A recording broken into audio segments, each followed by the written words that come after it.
And to that piece of lieutenant that's always on his podcast, bash us, him.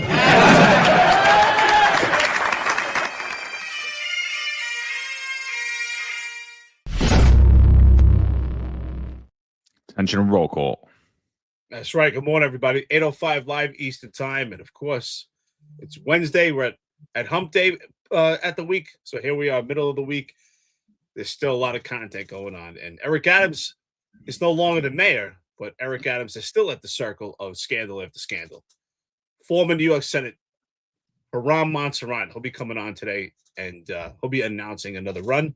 So he should be on about a half hour from now. So before we get into that, let's talk about some news going on, some content. And here we are. Eric Adams' administration still lives strong. What are your thoughts, John? Yeah, hysterical, man. The news has been like crazy with Adams yesterday. It was like one thing after the other.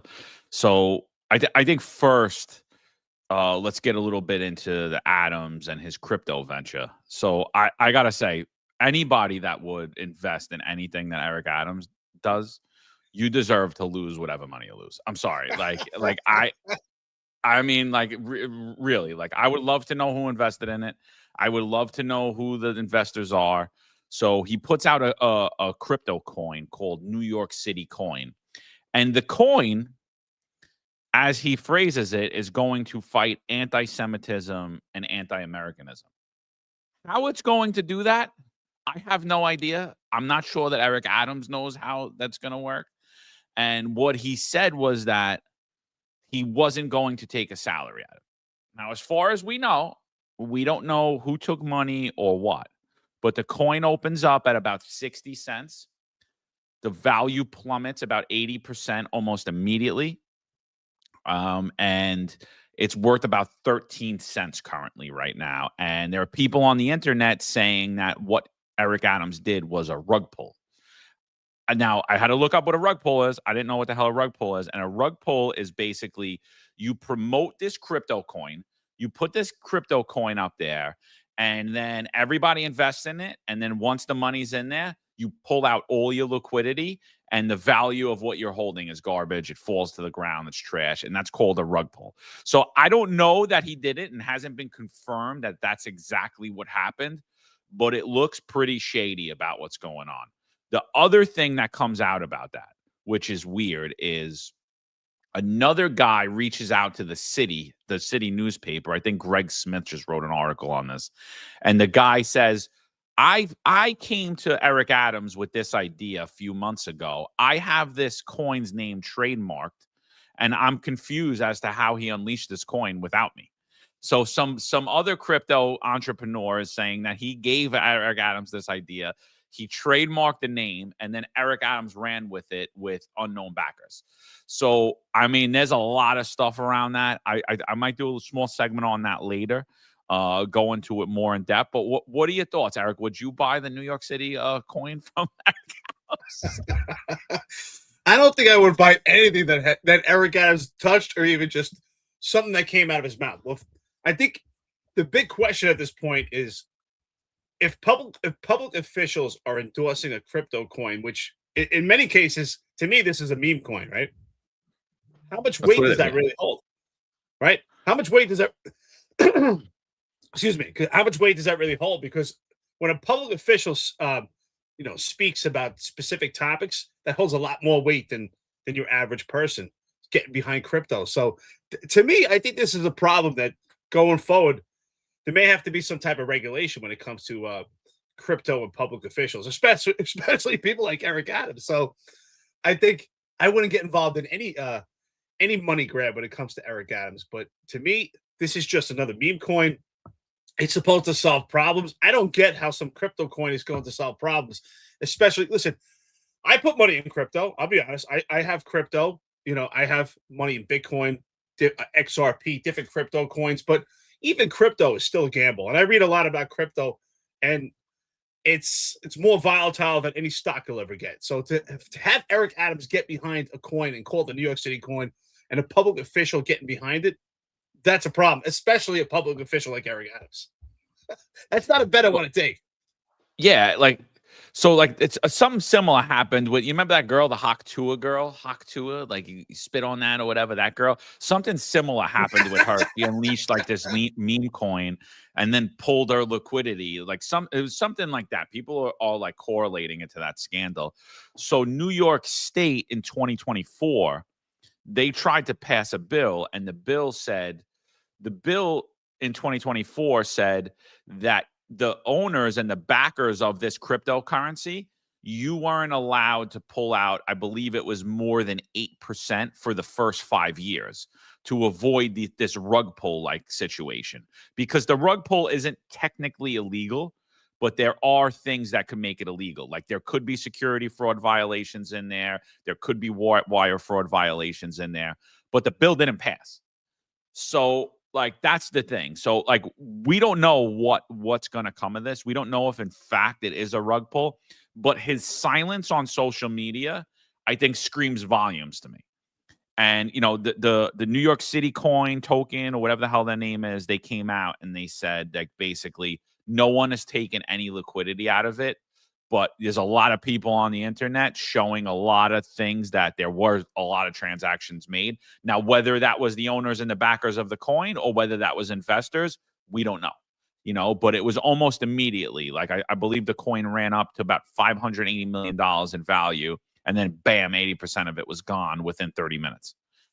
Doesn't look good. Doesn't look good on Eric Adams. Like we've said, most corrupt administration in modern history. You have to go back to Boss Tweed to find something that an administration that has more corruption and more scandal around it than the Eric Adams administration. And again, everyone tries to reinvent this guy. Everyone tries to say, I was listening to a news interview yesterday with Tom Homan, and Tom Homan was basically saying like, oh, you know, it's not the same now. We don't have the same level of cooperation with the mayor's office. You know, Eric Adams said he was going to let us go in the jails. You know, we couldn't do it, but he said he would. And I'm like, so basically nothing's changed. That's what you're saying. Basically, you don't have someone in the mayor's office patting you on the back saying, I want to do it, but I can't. The law. Like, I'm like, what like you got hustled too, Tom? You know, I don't know, bro. You're not looking good, my friend.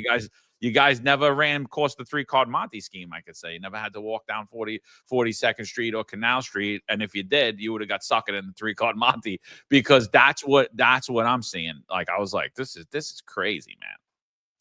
Well, I think it's a point that people excuse me, I have something in my throat today. I feel like Jessica Tish.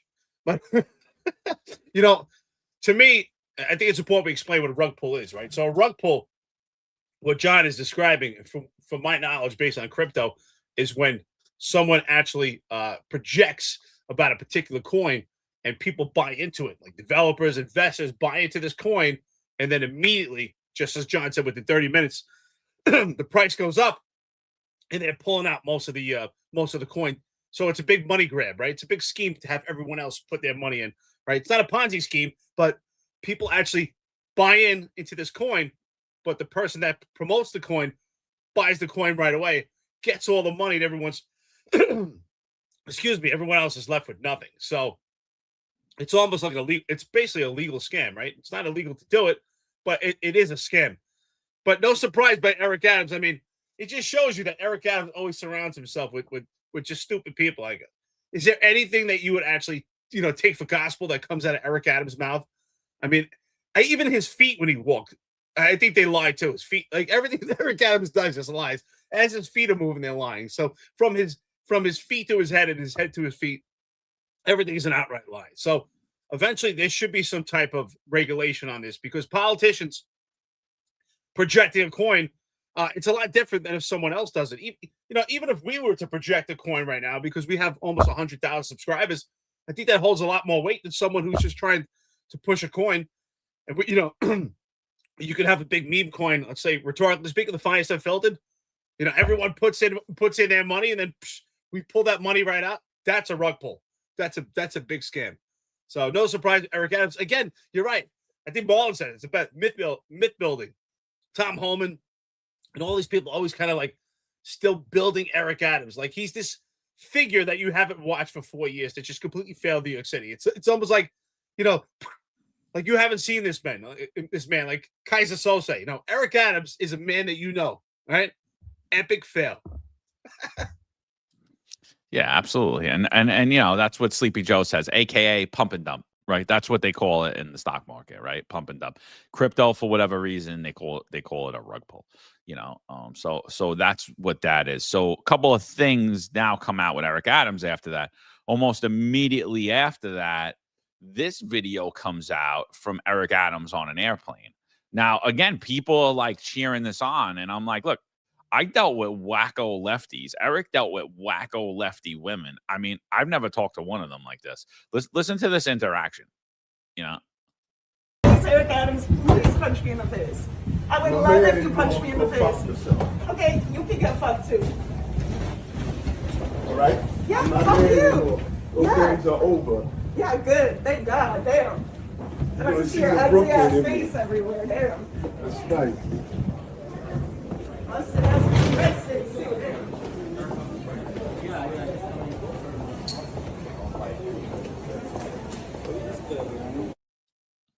so now there's a bunch of things with this video. First of all, I see a ton of dudes. Good for him. Good for him. I'm like, one, she's not in his face. She's not in his face. She's not like screaming at him, nothing. She has her duckbill mask on and she says, "You're going to punch me in my face? Go ahead, punch me in my face." Which means, what does that mean? He means I'll punch you right in your face. That's what he told her. And then he says, "You could go F yourself." And then again, he turns around as she's not in his face, not coming towards him. She's walking and he confronts her and he gets right up on her and he's like, "Yeah, you're going to see the Brooklyn in me." Like, this dude has a problem with women, bro. I mean, like, we seen it with the old lady that confronted him in the town hall where he was telling her he's not a slave and you know he's not a slave on the plantation she owns. She's a Holocaust survivor, an older woman, and she was just basically mad about the rents being raised. That's all it was. She was just mad about him siding with landlords and you know, and he freaked out. And then you get this video coming out and it's like, maybe he's not doing too good. Like, leave it. And you're like, well, now he's got this whole scam that just this whole, I don't want to say scam, but scandal that has just broke out over this meme coin. Like, what are your thoughts on this, Eric? This is just another indication. Here's another reflection to show you Eric Adams was never a cop, right? He was just a complete empty suit because New York City cops are expected to deal with the most volatile people on a daily basis and show nothing but restraint, professionalism. And here, Eric Adams, he was just the mayor 2 weeks ago. Maybe he forgot he was the mayor of New York City, that he still has a responsibility to be professional in the public, respectful, and at least tolerable, right? It just shows you how weak and insensitive he is. I mean, he's just a weak man. I mean, just think about the people that we dealt with in the street. He's acting like a straight up hood rat right here. Also, like, he stopped. He easily could have walked away and engaged. He stopped and then like kind of puffed his chest, rolled his shoulders, and got into her face. This is absolutely ridiculous. This is the guy who was the mayor of New York City, who was basically the commissioner for the police department, for the NYPD. And we expect our NYPD officers to deal with the most volatile people. We have a civilian complaint review board that has the most biased anti-police rhetoric towards and their disdain towards the police. And this is the former mayor of New York City. Keep in mind, he was only the mayor 13 days ago. This is absolutely ridiculous. But what's important is exactly what John said. You have to listen to the conversation to make an inference of what the context was before, right? She said, "Well, you punch me in the face," meaning that's the conversation that they had before. So, listen, there's no surprise. This is the real Eric Adams, right? You know, you always wonder, like, who is Eric Adams, right? We don't know what he's for or what he's not. This is the real Eric Adams. He's showing you right here. 13 days ago, he had to play a game. For 4 years, he had to put on an act. That act was an epic fail also, but that's the real Eric Adams right here. Yeah, again, like, you know, if she was right in his face and like charging at him, I could kind of understand, like, you know what I mean? I could kind of understand you, like, at least coming out of your face and like trying to scare her. I could understand that, but like, that's not what's happening here. Like, she's just kind of walking, talking smack. I was like, yeah, whatever. You know, like, what is she doing to you? I'm not going to talk about I'll punch you in your face. Like, you know what I mean? To a girl, because ultimately I'm not going to, you know what I mean? So I don't say things I'm not going to do. You know what I mean? Like, so like, I don't know, man. I think it shows where he's at. And it shows really like his level of care for regular people, because honestly, when I see people traveling like this with these duckbill masks, I'm like, you're broken. They broke you during COVID. The news media broke you. The politicians broke you. They made you afraid to breathe air. You know, they made you afraid of the germs you dealt with your entire life. I feel bad for these people. I really do. We were traveling over the summer, and I forget where we went to, like a road stop or whatever, use the bathroom, get gas. And this woman like couldn't like be around my family and my children because we didn't have a mask on. She had her and all her kids masked with these duckbill masks. And she was like trying to move out of the way where we were breathing. And then we get online and her husband is there and he's like standing on my back like this. So I hate that. So I like turn sideways so he can't stand close to me. And he feels uncomfortable, so he has to step back, right? And I'm just staring at him. He's got no mask on. And I'm like, you broke your wife. Like, you letting her like have this mental, there's something wrong with your wife. She's putting this fear, this phobia in your kids, and you're not scared because you're standing right up my butt, like while I'm trying to pay for something. And I'm like, I just looked at him in disgust, and I felt bad for her, and I felt bad for the kids. I wasn't even mad that like she was afraid of to breathe air. I was just like, wow, this is what we did to people. We created this phobia. We made people so afraid to breathe air, to be around other people. It's insane, man. And I'm like, it's nuts, dude. It's nuts. But you know what? That guy, you know, I don't feel sorry for him. He's got no balls. You had no balls to tell your wife, like, listen, you know, COVID was 6 years ago. We need to move on from that. It's absolutely ridiculous. And to me, it's not even just the mask itself. Excuse me. It's the bigger picture, right? The bigger picture is when you see someone who's wearing a mask on a plane 6 years later, or an environment like you're saying about, they won't interact with your family as, you know, as normal people do in a social setting. There's a lot more to it. That mask to me represents politics, their thoughts, their beliefs. And that's what it's come down to today, that mask has been symbolic of their position in life. It's not just that mask that, hey, I'm scared of that interaction of people breathing on me, but you could also, we're at the point where if someone's wearing a mask like this woman here, you could almost assume who they voted for, how they feel about crime, how they feel about politics. It's almost like that is symbolic in it. Like it's almost like open carry firearm. Like you can see what they're wearing, you know what they're about. It's crazy. It's crazy. It's gotten to that point. I can't believe people got so bamboozled. You know, I don't know if there's some psychological actually name, but this, I think people have a severe mental illness with this, wearing a mask at this point. I mean, you're going to die no matter what, right? It's part of life, right? Two guarantees. You're going to die, you're going to pay taxes. These are two unfortunate things, but it's also the nature of life. And to me, that's not living. You have to wear that mask now, and you're just sitting there breathing in your own air. That this whole world was bamboozled, and it's sad that people have not been removed from that, and they're still living that. But to me, that mask is symbolic of everything. Just like the NYPD right now, the leadership, they should be wearing ball gags. Same thing. It's symbolic of their thoughts and their position. Yeah, it's a shame, man. And again, I don't understand the people cheering it on. Oh, the woman was heckling him. I don't even see it. I mean, like, I'd like to see the whole video. I'd like to know the whole interaction. But to me, it looks like the exact opposite. It looks like it looks like the aggressor in there. Like, I don't know what people are talking about. And honestly, like, if I was there, I would have stepped in. If I was walking there and that interaction happened, I would have told them, like, slow your roll. Like, if it was anybody. You know what I mean? Like, slow your roll. Like, let her say what she's gonna say. Like, what are you telling her to punch her in the face for? Like, you know, like that's I don't know. I don't think and again, he's extremely tough with women. That's what I noticed about Eric Adams. He's a tough guy with them, you know. He was holding Tom Homan's pocket up there on Fox News, but when it comes to women, he's got, you know, he's a tough guy, you know. So then news comes out. I don't know if you guys remember this guy. But this also comes out yesterday. Long-time Eric Adams acolyte, long-time friend, long-time community advocate. I don't know if you guys remember him, but recently fired in September, October. Again, I was called a racist because he got fired, but this is a longtime staffer. Good morning. I just want to address a post that I put up with regards to the unfortunate shooting of a human being in the likes of the conservative individual, Mr. Kirk. But I also want to be very clear about something. It also helped me to identify the racists that are on my page. So I'm happy, and I do not regret posting what I posted, because it helped me to identify the racists that were sitting on my page who I thought were about, equality and all that other good stuff.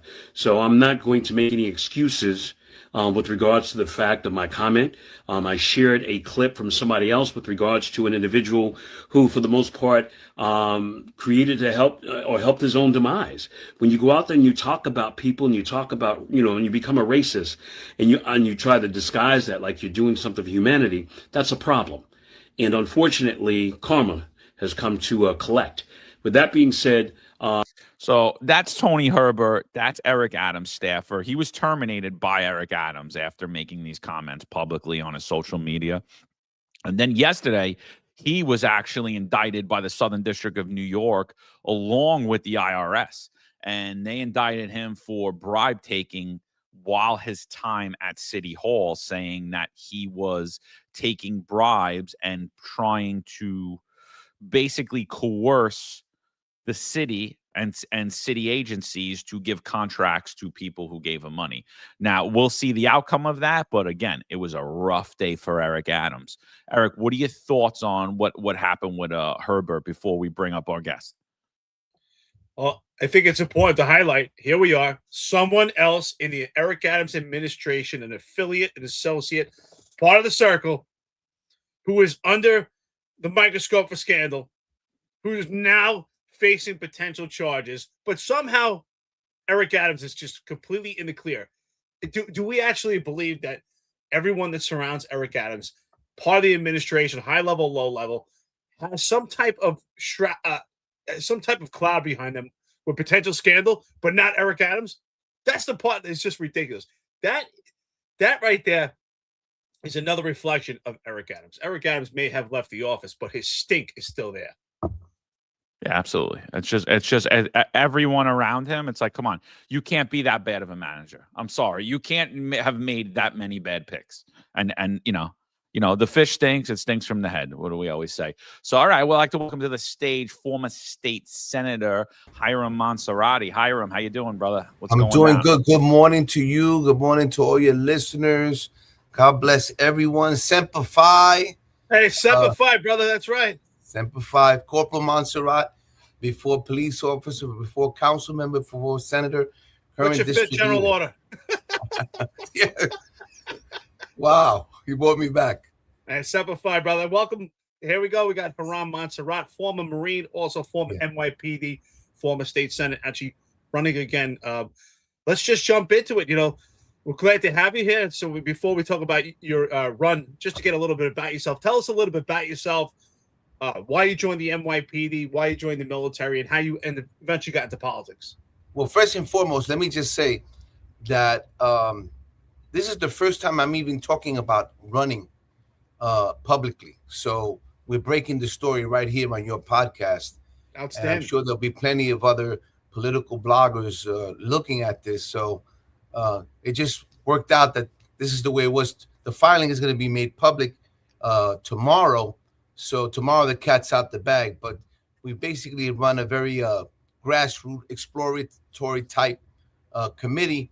But a little bit about my background. I was born in Manhattan, in Chelsea, Manhattan at 5 years old. My family, my father, my mother, we moved out to Queens. I lived in several neighborhoods in Queens, Richmond Hill, Jamaica, where I went to high school at, Queensborough Community College, Queens College. I did a semester at CUNY Law at Queens. So I'm a Queens guy. I did 10 years on patrol in the 111th precinct in Bayside on patrol. During my 12 years on the job, which included also a brief stint in the task force, I had 2 gun collars. So I'm very familiar with what police officers do day in and day out. Even in a sleeper precinct like the 111 precinct, there was crime and there were bad guys. And so I always had empathy to what our police officers and law enforcement confront. At 17, I joined the Marine Corps 2 days out of graduating from high school. And I served in the reserve unit at Stewart Avenue, 225. And we were there. I actually got activated in 1990 to the Persian Gulf and went Infantry.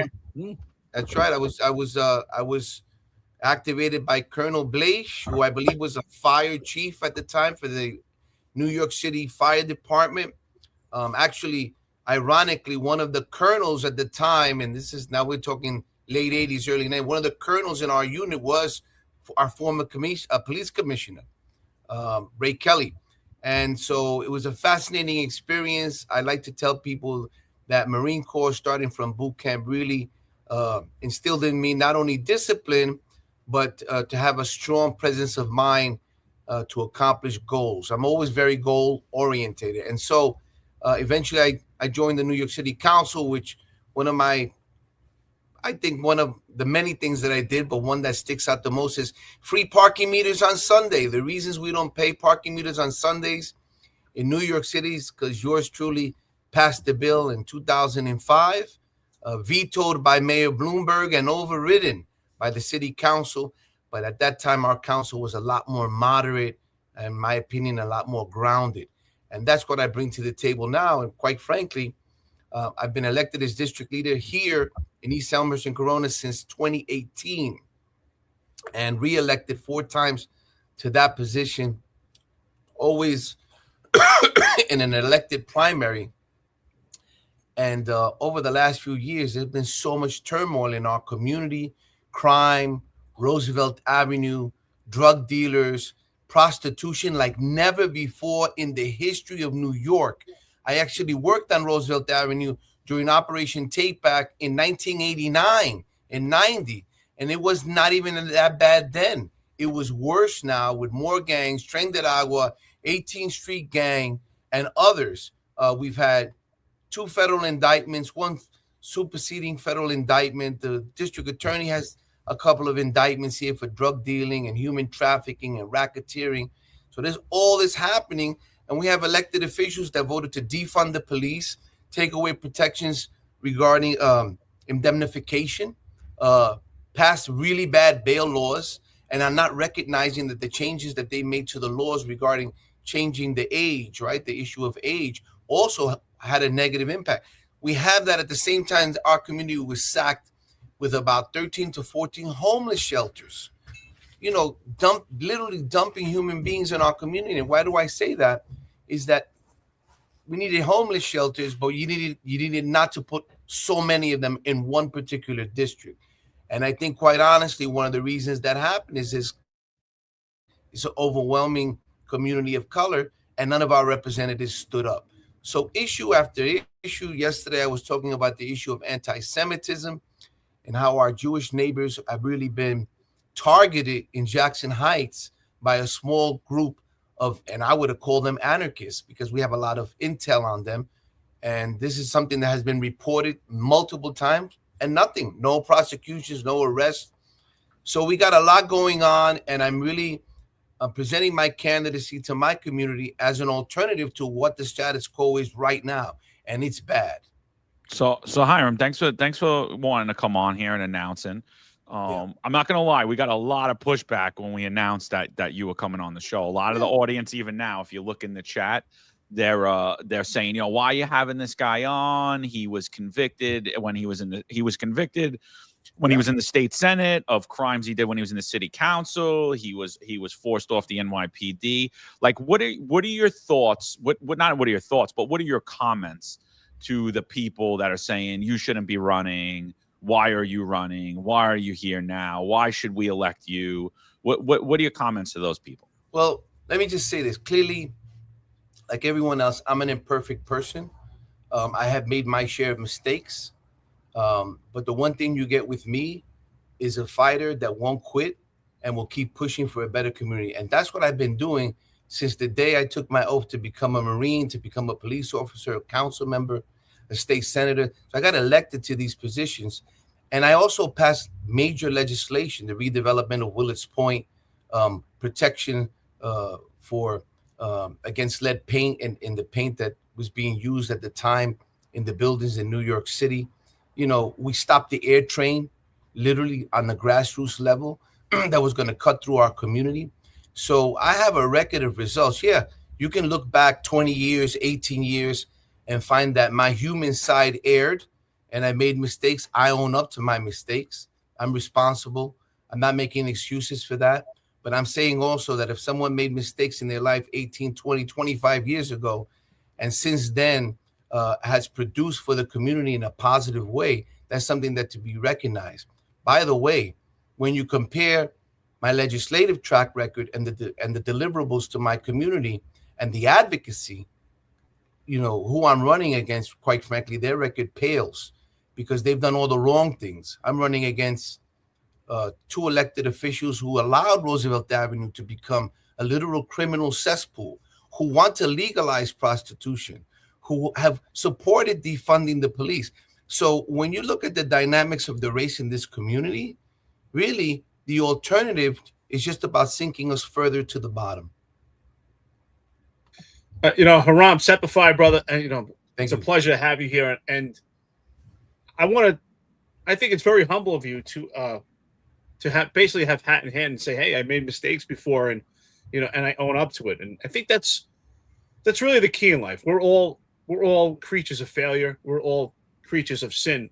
None of us are perfect, right? We're imperfect people, and even police officers. That's why we often, when we talk on this podcast and this platform, people expect police officers to be imperfect and just perfect human beings. It's just something that's not impossible. So at this point, how do you convey to your voters, right, especially taking another run here at the New York Senate here, how do you convey to them that what you've learned from your mistakes, how do you use that to propel you forward, and how does that change your mindset and moving forward based on the mistakes you have made and you've owned up to it?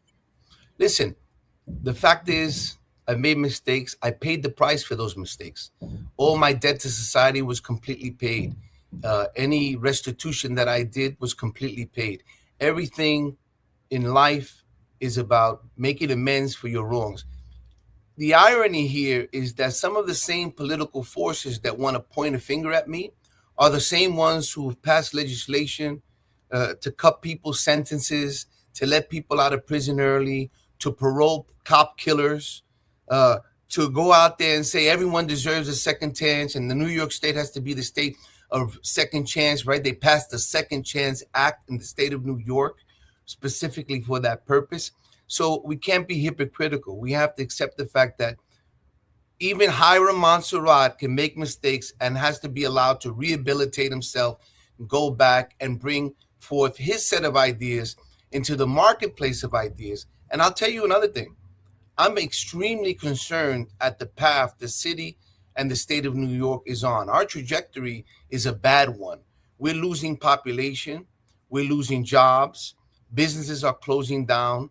Despite what the statistics of the NYPD show, there's real criminality occurring here, especially in areas like Queens on Roosevelt Avenue. So we have all these conditions that are really rapidly bringing us more towards the bottom. So I'm bringing a completely different perspective and platform to this. And I'm saying, one, I'm not a democratic socialist. Two, I'm not a left-wing radical. I believe that you use common sense, you move forward, and we should fix the problems that we are confronting. We got schools in this community, about a dozen of them that are underperforming. That means our kids are not even getting a shot out the gate. They're going to schools that are not educating them, and less than half of our kids are graduating on time. That's a failure, right? So we have the 3 police precincts, the 110, the 115, the 112, are all operating under manpower. We don't have enough police cars on the street. And so people complain that their quality of life issues are not being confronted because cops are constantly responding to emergency calls. And then we have the issue that the current administration has a real checkered past on its comments and its positioning around the police department and has not committed to ensuring that we maintain safe levels so that our cops can do what needs to be done. All right, so Hiram, so you're running, and 100%, I agree with you. We have radical leftist one party rule, and I think the majority of came out of it from the former moderate Democratic Party. Some of which the legislation you guys kind of go on. So let's go on. Let's see what is your platform. So we're talking a lot about crime, about Roosevelt Avenue. What specifically in the state Senate do you think will change? We watched over and over again Eric Adams and Kaz Daughtry come out, and Kathy Hochul come out on Roosevelt Avenue and do these. I was saying that they're basically public media campaigns. They would come out, they would do a 30-day stint, a 60-day stint, a 90-day hint, and all they would do was displace crime out of Roosevelt Avenue. There was no long-term effort, no, all right, we're going to go into 2025 and we're going to ensure that this happens and that happens. It was always just a media darling show. We're going to do that. I think they did 7 or 8 walks on Roosevelt Avenue, the NYPD with the media. And all we watched is it got cleaned up for a few hours or a few days or even a few weeks. And then the minute they left, boom, it went back. What legislation do you think is causing that? And is there anything in the state Senate that you would look specifically to do that you believe would help not only crime on Roosevelt Avenue, but crime overall in New York City and in the state? So first of all, let me address the what you stated. Well, there was the media performance by the elected officials regarding Roosevelt Avenue.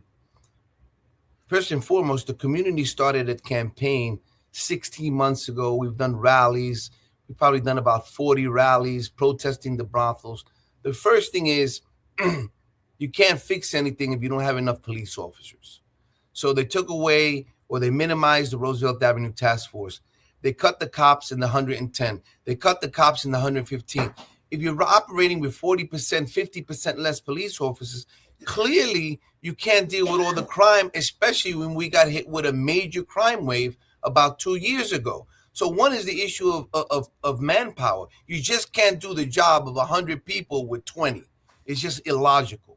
So that's the first thing, right? We have to maintain manpower levels in the department and other law enforcement. 2, the state troopers were cooperating with us during that time. Kathy Hochul sent the state troopers for about 90, 100 days, but then they left. So I would say to the governor, why'd they leave? We needed them. The 50 additional state troopers were, in addition to the police department, was the presence that we needed. Secondly, you got to give the judges in the state of New York more discretion on the issue of bail. Why is it that someone can go into the local Rite Aid on Junction Boulevard or Northern Boulevard and shoplift and get arrested 20 or 30 times, and they keep letting the person go? There has to be something in the law that triggers on the issue of recidivism. If someone's continually engaging in crime, and by the way, we later learned recently that the shoplifting that the extreme left says, oh, it's only an economic crime, was actually organized crime, where they had shoplifting syndicates going into the pharmacies, into the Home Depots, and then taking that product, selling it on Amazon, selling it on eBay, and selling it on Roosevelt Avenue. So again, they had good intentions, but horrible ramifications. And I think that's a major reason why a lot of our shops and our Rite Aids and CVSs are closing down. I spoke to the manager of the Rite Aid on Northern Boulevard in 85th Street, and he said to me, Hiram, there's so much shoplifting, we can barely keep this store alive. I don't know how long. And then literally 3 months later, that Rite Aid closed. So for people who think that shoplifting doesn't have a real impact in our community, they're wrong. And now we have less pharmacies and less services available to this community. Why? Because this so-called low-level crime is destroying businesses that provide vital services. So the issue of bail reform is something that has to be tackled. The same thing with the raise the age situation. If a 17-year-old is committing crime after crime after crime, then we need to deal with that differently than a 17-year-old that made a mistake, or a 17-year-old that stole the bicycle or shoplifted something at the supermarket one time, maybe even 2 times. But at some point, if you have individuals who are continually committing crime after crime, then the judge should be able to look at that file and make a determination that's appropriate. So I'm talking about empowering the judges again, which is what we've taken away. And so those are two major factors: the issue of the bail laws, judicial discretion, raise the age, and manpower levels for the police department. You know, Hiram, we look at Roosevelt Avenue. It's become the hub for every type of crime within New York City, from low level to high level, right? Unfortunately. Right. So we spoke often on this platform about the lack of a crime safety plan from the NYPD at the leadership. It's just been a Band-Aid. It's been a mask. And what we said is it actually, their plan or lack thereof displaces crime. It actually causes more crime because you can't get a handle on it, and it starts to hit different pockets in the city. So but this is the crime that we see, right? We see the quality of life crimes. We see girls standing in the street. But we're also getting reports of exploitation on Roosevelt Avenue, along with human trafficking. Absolutely. So how should the government respond to this? And what should be the plan? Because that's the bigger issue here. There's 2 points that I want to make with that. One of the issues I said early on, over a year ago, on NBC, on CBS, and I've had a lot of communication with the Department of Justice, with the U.S. Attorney's Office, and the FBI. And the fact is that the federal authorities need to do more to step in. Why? Because they have more tools in their toolbox, right? They have conspiracy laws, they have racketeering, RICO laws. And the fact is, and this is really what really irks me about a lot of our elected officials here in this part of Queens, it's like they have a complete lack of knowledge, and that's dangerous, right? The fact is that the federal government is necessary because behind the girls or the women or the street sailors is an entire organized operation. Here on Roosevelt Avenue, we have the operation of Mexican cartels. We have Train That Agua. We have the 18th Street Gang and others. This is organized crime. There are big cats, some of them here, some of them in other countries, who are calling the shots. They're selling fentanyl, they're selling cocaine, they're poisoning our community, and even our cops and our state system is not properly equipped to deal with that. We saw here, there was an indictment in New Jersey by the New Jersey Feds and the U.S. Attorney's Office in New Jersey that stemmed from Roosevelt Avenue. So it's also about connecting the interstate dots. They were taking the women forcibly who they were prostituting on Roosevelt Avenue, literally kidnapping them from New York and taking them to New Jersey to work in brothels. And so there's a New Jersey indictment. I can send it to you guys. And so it's really an intricate web. And the lack of understanding by our elected officials and how to really deal with this is really shocking. So we need the feds to come in. On the state level, the state of New York should seriously consider doing their own version of racketeering and conspiracy laws so that we can deal more effectively and we can really punish the real bad guys who are on the top of the pyramid of criminal enterprises. This is not, Johnny selling a couple of bags of weed on the corner. And that's the mistake that too many people make. We're only seeing the foot soldiers of a much larger and organized, intricate web. So Hiram, you're running in the Democratic primary coming up. You're running against Jessica Ramos, who recently ran for mayor, right? You're running against Gonzalez. What's the other opponent? Gonzalez Rojas. Gonzalez Rojas, yeah. Gonzalez. She's the member of the DSA. So, yeah, well, I mean, they're both pretty far left. I mean, I think Ramos is also. I mean, if she's not a full card carrying member, her policies definitely align. So one thing currently coming out of the Democratic Party is pushback against ICE, pushback against enforcement of federal immigration law. When it comes to sanctuary city, when it comes to not allowing the NYPD to work with ICE, when it comes to violent repeat offenders who are here in this country illegally, what are your stances around sanctuary city law? I know in the past, Bloomberg had allowed the city agencies to work with the federal government to give names to of people who are here illegally. What do you, and you had pushed back on that. You said, no, you wanted people to feel comfortable to get city services, to get, to call 911 and not be in fear of deportation. But as far as it's concerned around criminality, what are your concerns? Somebody's here illegally, somebody commits a crime, whether violent, misdemeanor. How do you feel? Recently, something came out in the news about a city council staffer who was actually they keep using this word that he was whisked away by ICE. What are your thoughts around sanctuary city law? How do you feel that New York City should be acting? So let me give everyone a trip down memory lane. So the entire issue of sanctuary cities, even before it was called a sanctuary city, started under Mayor Koch. Mayor Koch was the first mayor who signed an executive order basically saying NYPD should not be collecting immigration status information nor divulging that, right? So the issue here was we don't really care if you're documented or not, or whatever your status is. If you're a victim of a crime, we're going to help you, because that really makes the entire community safe.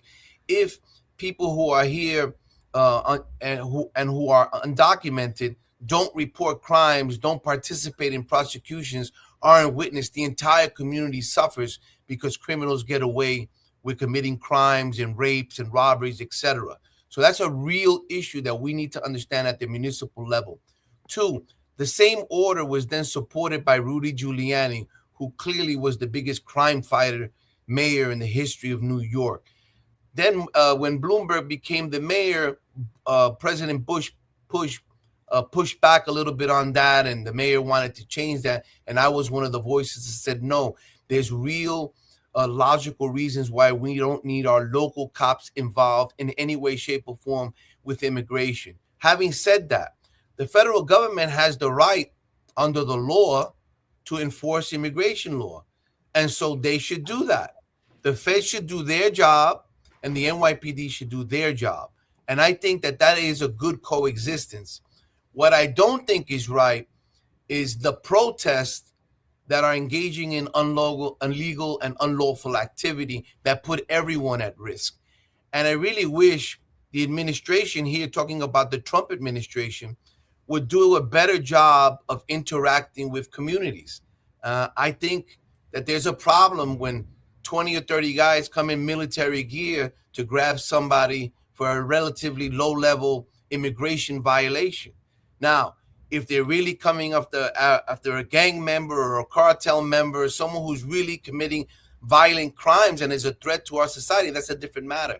And so I really think that, quite frankly, both sides should lower the volume and the heat on this issue, and we should try to work together. I'm not running for Congress or the United States Senate, but there's no reason why there hasn't been a real comprehensive immigration reform that also involves with maintaining America safe. There's a balance here that's missing. And I really think that that's what's missing in politics. There's no balance. It's almost like you're on the left, you're on the right. We can't talk to each other. We have to point fingers. We have to fight each other. And it shouldn't be that way. All sides should be working together and become problem solvers, right? What are the problems that are affecting New York? Why are we the most taxed state in the country, or the second highest tax rate? Why are our property taxes so high? Why do our services decline? Why are people leaving the state of New York? You know, people don't recognize that we've lost congressional seats. We were one of the biggest electoral college positioner in the country, and we've lost that. Florida is growing, Texas is growing, Georgia is growing, North Carolina is growing, and New York is going down. And so if the elected officials don't see that pattern is really having a negative impact, you know, we're going to be in trouble. So that's why I'm running.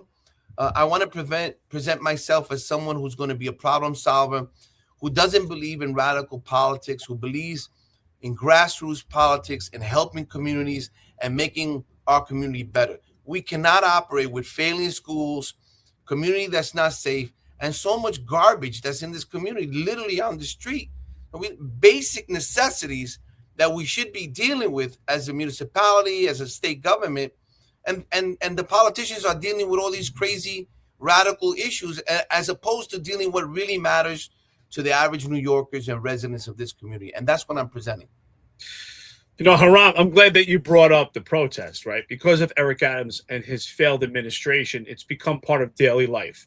And these protests are always teetering as riots, and they impede the life of New Yorkers. The protest settlement that was signed just is an absolute disaster and actually becomes an impotent for the NYP to do their job. And in these protests are, I mean, we see criminal acts constantly in violation with these protests.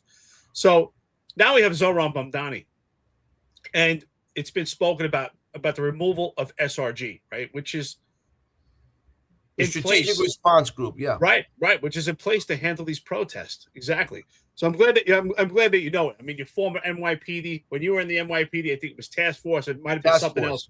Yep. Right. So what are your thoughts on specialized groups within the NYPD?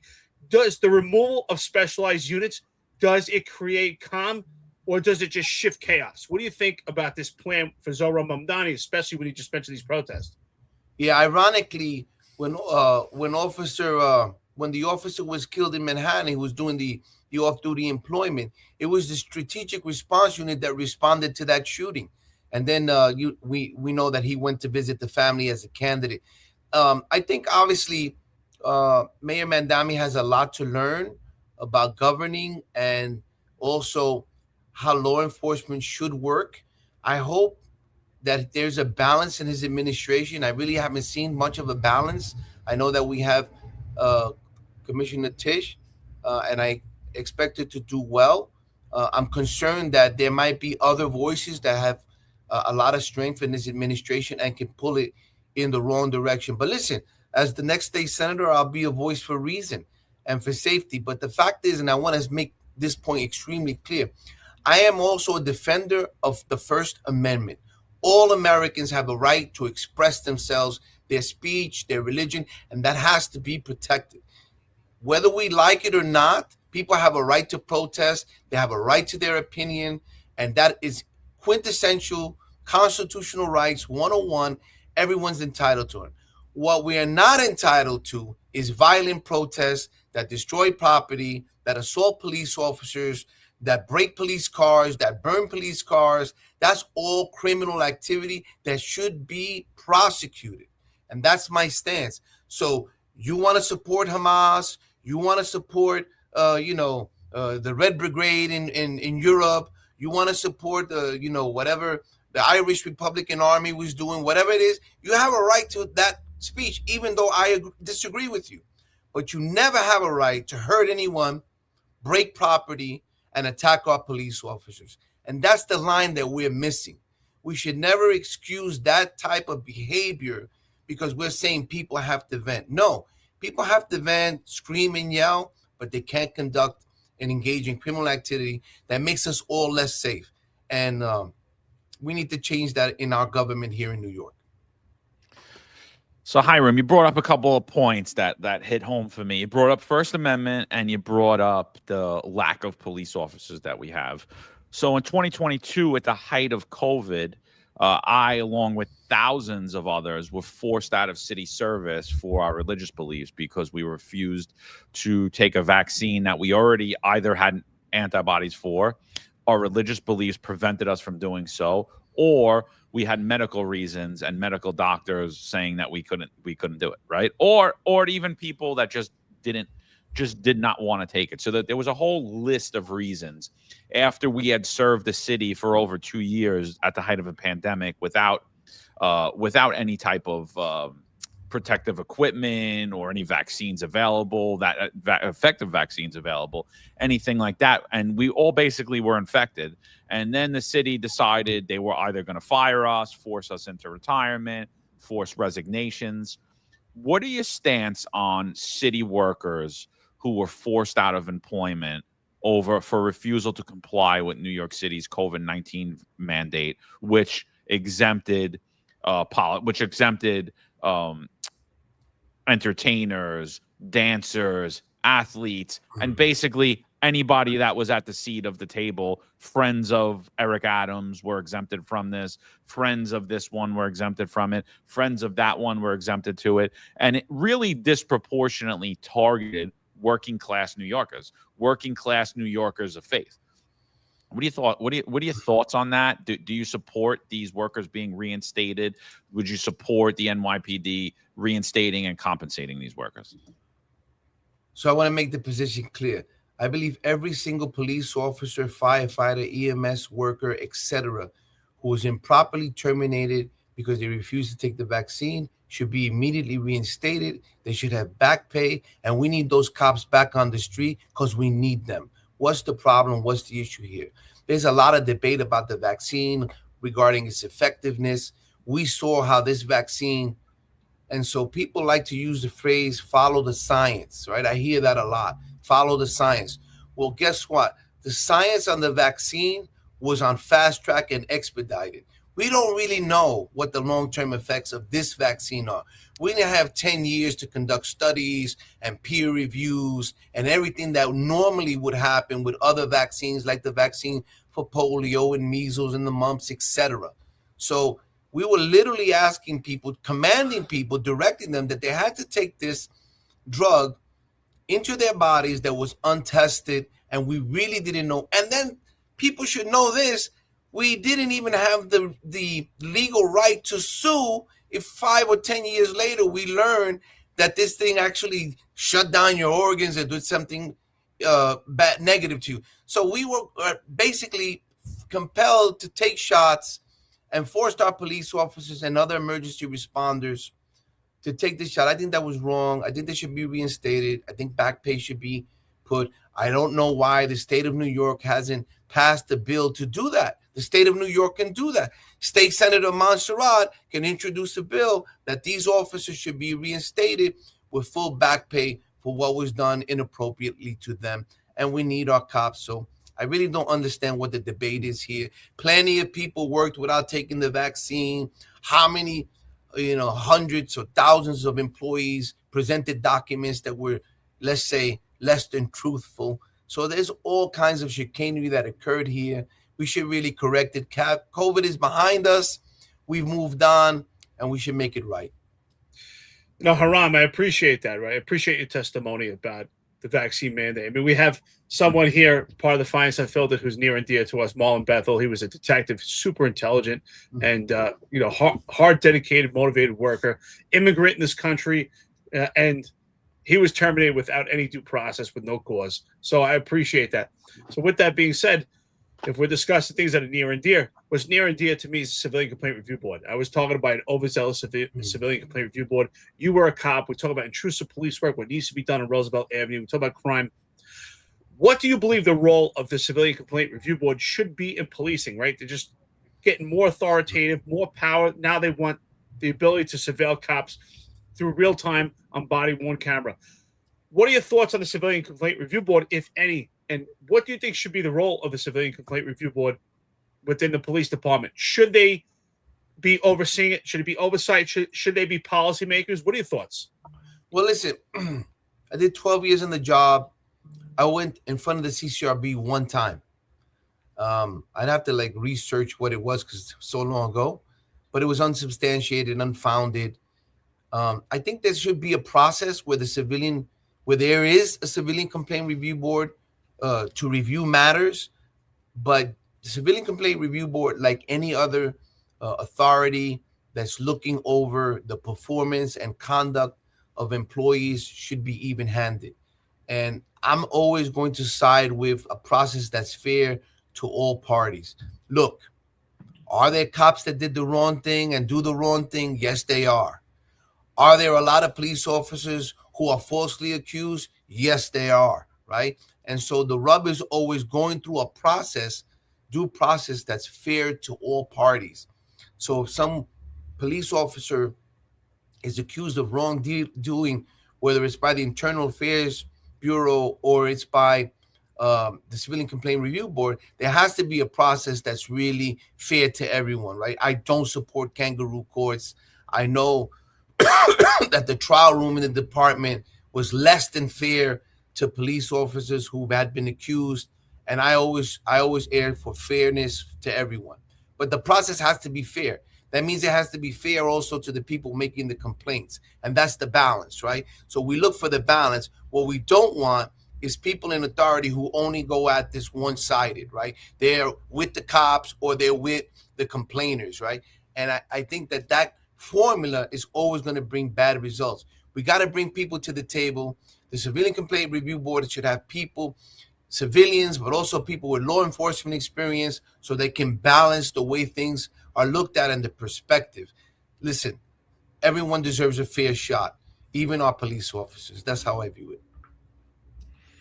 Yeah, absolutely. And anything else that marks your campaign? Like what else are you running on? Like what would you say is your main platform? Well, clearly, the issue of affordability and lack thereof is a major part of my campaign. Why?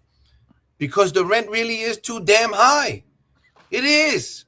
It's crazy what we're getting $2,800, $3,000 for a 2-bedroom apartment in Queens, in this part of Queens, is a disaster.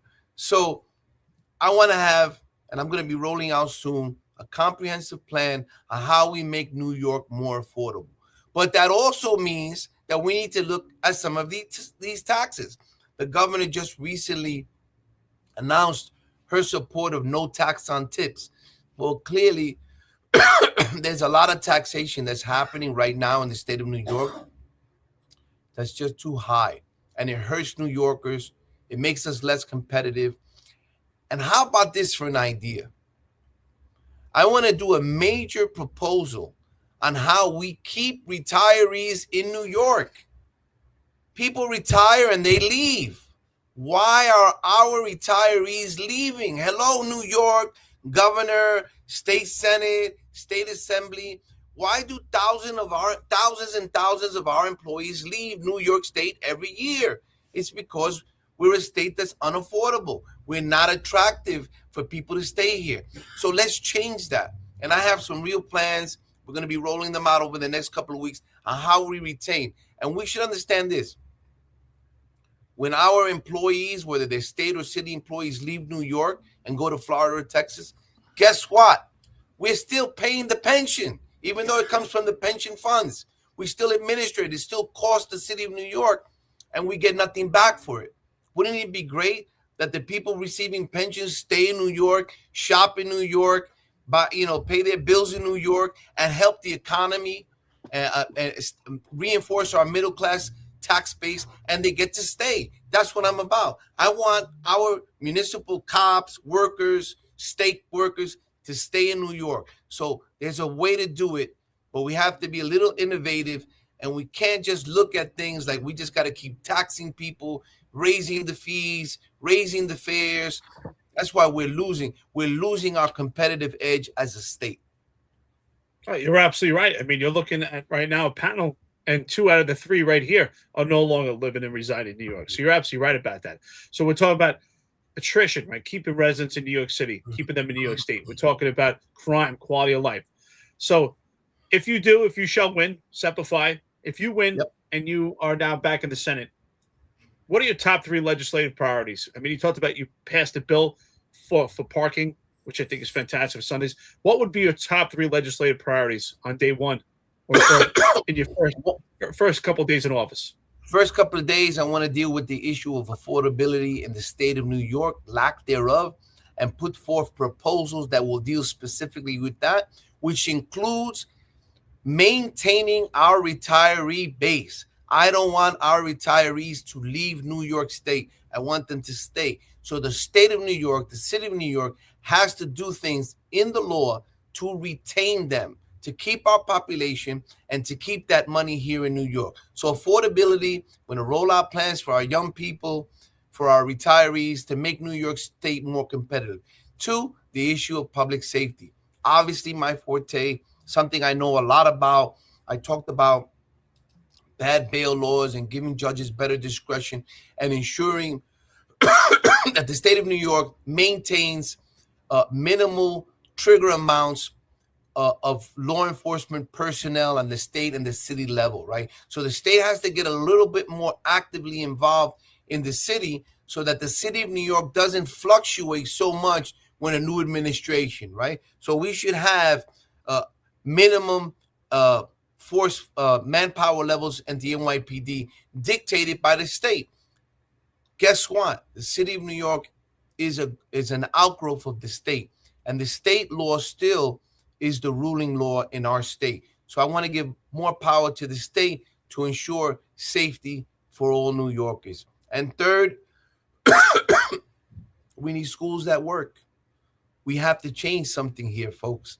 We can't keep putting our kids in school and setting them up for failure, right? We need to talk about why is there such an attack on the gifted and talented programs in New York that provide some of our sharpest, smartest kids an opportunity to even excel more. I don't understand it. I really don't. Listen, when I went to public school, there was the SP classes, right? The kids that were really smart kids were in a class. Why? Because those kids performed better than the other kids. We shouldn't penalize that. We should encourage that those kids continue to grow because those are future engineers, our lawyers, our doctors, maybe bio researchers that come up with cures for cancer. We should support that totally. And I think it's wrong anytime government, whether at the state or city level, criticizes those programs. We need the best of the best because that's going to make our society better while we uplift the rest of the kids by not putting them in classes that are overcrowded and underperforming and setting up our kids for failure. So those are my top three. Hiram, last question for me, brother. What is your stance on congestion pricing? A lot of people are weighing in. You want to keep residents here, but the thing is, we're just middle class, working class individuals are getting bled dry in New York City. For cops, even cops as it sits right now, renewing their gun license is a problem. People who want to have a gun license in New York, Second Amendment right, have a very hard time doing it, especially if they live in the city and they have all these restrictions on them.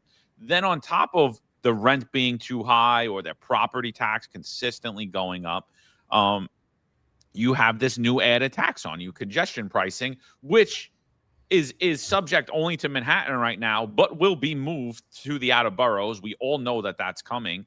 What are your thoughts about congestion pricing, about keeping that pricing low, giving exemptions to maybe city state workers, giving exemptions to elderly, giving exemptions to military? Is there anything that do you have any opinion on congestion pricing, and would you be willing to do anything to help bring down the cost for tax-paying, hardworking New Yorkers? So let me say that in full disclosure, I've never been a supporter of congestion pricing. And let me tell you why. Does the MTA need more money? Absolutely. Do we need to deal with the environmental issues that impact us all? Absolutely. Do we need to try to reduce traffic in Manhattan? Absolutely. But I think that the congestion pricing basically created a two-tiered system where in New York City, you have Manhattan and then you have the rest of us. And that's always been a challenge for me.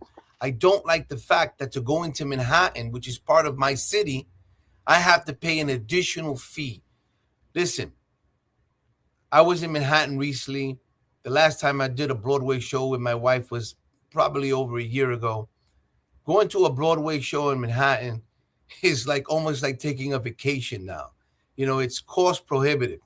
Buying the tickets, going out to dinner, parking lots there are like $75 now.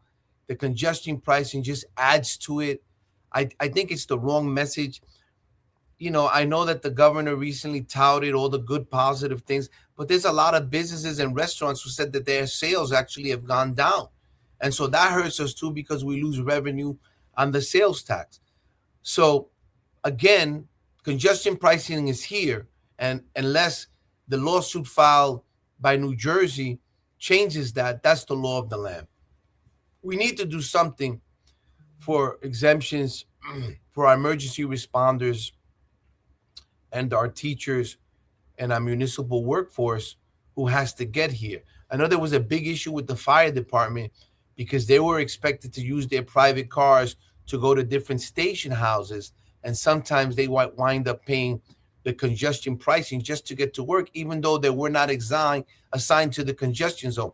So things like that need to be worked out, and we should really be talking about exemptions or some way to cure that. Hiram, you've worn many hats in your life, right? Between the Marine Corps, the NYPD, and in politics, you've had the realm, 360 realm of really understanding what goes on in city and state. So being that you have this background from the NYPD, and sometimes, dealing with this city council that just has more legislation stripping at the NYPD, what do you think politicians, since you've been in this world, what do you think they misunderstand about policing? What do you think? Because sometimes it just seems their legislation is so radical, strips away from the police department, and it gives this impression that it's a criminalized first society. What do you think politicians, especially from the left in city council, misunderstand about police work? I really wish that there were more. Every elected official should have to go and do a ride-along for a week in precincts in New York City so they can see what it actually is that police officers do. Why do I say that? Because a lot of people, their entire experience about policing is from a movie. They watch a movie and they think that that's reality. And we know that that isn't, right? It's not as glamorous as it is on TV. All kinds of nefarious things happen on TV. And people start believing that that's the reality as opposed to really living it. So I think drive-alongs would be helpful, where our assembly, senate, council members should do a week in a patrol car, in Brooklyn, and see what it's like responding to 911 jobs and the daily ins and out of what policing is. Police officers deal with the most minute issues to the worst, right? To murders. And so I think that would be helpful. Secondly, I think that there was an ideological shift in New York, and a lot of moderates and a lot of older voters kind of like checked out of the process. They stopped voting in the primaries, which was lethal. And so I encourage everyone, one, you should all register as Democrats, even to my Republican-leaning friends, because in New York City, if you're not registered as a Democrat, the race is over right after the Democratic primary. 90% of the time, right? You'll have a couple of districts where a Republican could win, like in Paladino's district or in Staten Island. But by and large, if you live in New York City and you're not a registered Democrat, you basically checked yourself out of the process. Even if you don't think so, that's the reality, right? The Democrat wins citywide overwhelmingly, so you got to be in it. You got to get into the Democratic Party, and you got to vote. It's starting to seem like it seems like both sides of Democrats. That's why I'm laughing. Well, listen, where are the Republicans?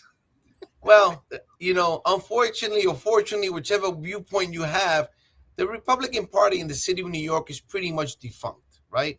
Pretty much, by and large. They'll win a couple of seats here and there, Staten Island, but by and large, in the four boroughs, they're not calling any shots, and they're not winning too many campaigns. The fact remains that the war or the fight really is within the Democratic Party between traditional Democrats, moderate Democrats, and the extreme left. And that's what you have. And that's the only thing you have. So if you want to make a change, register as a Democrat, get out there and vote in the primary in June. Don't wait for November, because in the local races, the race is already done by June. So get out there and vote, be part of it, donate to candidates, get out there, pick up a clipboard, hand out some leaflets, good old-fashioned campaigning, and talk to people.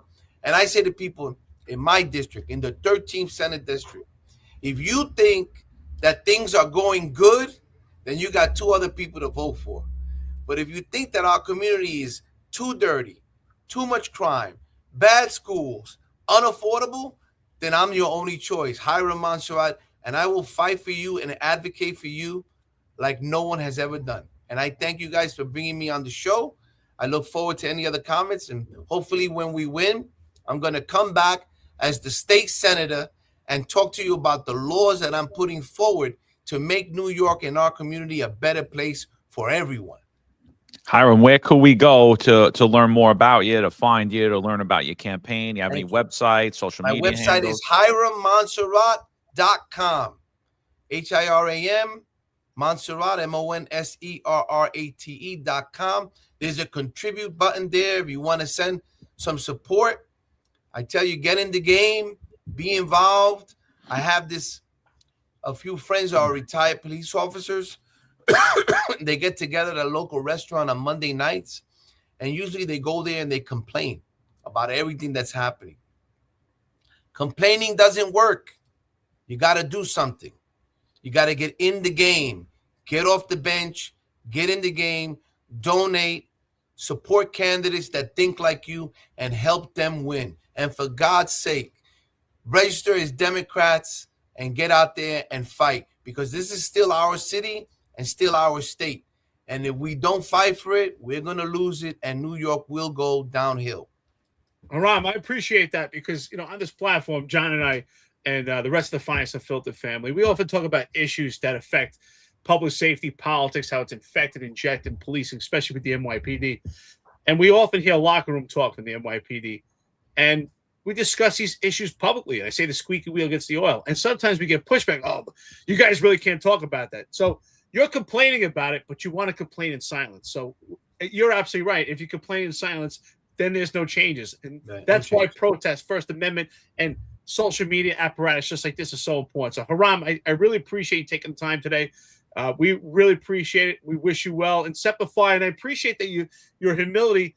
And one thing we learned in the Marine Corps is that we're not perfect. It's how do you come back from these mistakes in life? When you make mistakes, how do you take ownership for it? So I appreciate that you didn't shy away from it. With that being said, before you go, if you could just tell us a little bit about yourself today, other than politics, other than Marine Corps, other than NYPD, something that you're into, any passions, just so people get to know you. We appreciate it. Well, I'm married to my wife, Michelle. We just celebrated our 9-year anniversary. I have a 6-year-old. He's doing great. He's in school, and we're making sure that he continues to progress. She's a nurse. I'm a former police officer and former legislator, very involved, active in politics, and we're going to just continue to do great things in our community. I want to thank everyone. I'm also a churchgoer. I'm a Christian, and I profess Jesus Christ as my Savior. And so we're going to do good things, and we're going to continue to do good things. And I really appreciate the fact that you guys brought me on the show to talk about the issues that we are confronting. And hopefully not only in this race, but in other races, wherever you live, get behind good candidates and get involved. Don't wait. Don't just sit at the table or in front of the TV screen and complain how horrible things are. Be the change. Get involved. And I thank you. Hiram, before you jump off, we got a Queens resident on here, former NYPD Inspector Ron Layson, who co-hosts the Executive Perspective, which will be on at 5:05 p.m. Eastern Time tonight, where they'll be breaking down police-involved shooting investigations. He's got a question for you. He says, what does Hiram think about the Adams administration and corruption, including what's coming out of Sheriff Miranda's office? Well, let me just say this. I think that the mayor could have done a much better job, and his administration was lacking in a lot of things.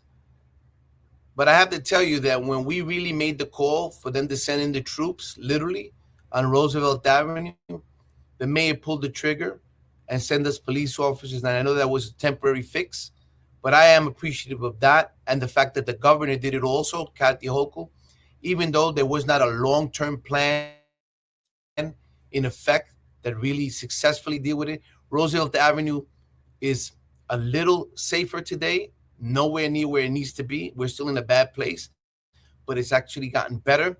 I'm not privy to all the intricacies of any of the investigations. I really am very reluctant to talk about people and their cases without reading the indictment, without reading the case file, and without knowing the evidence. I know Eric Adams from when he was a police officer. So I'm not going to come up here and beat up on a friend. I'm not going to do that. That would be disloyal. But I am going to say that there was a lot of things in his administration that were lacking.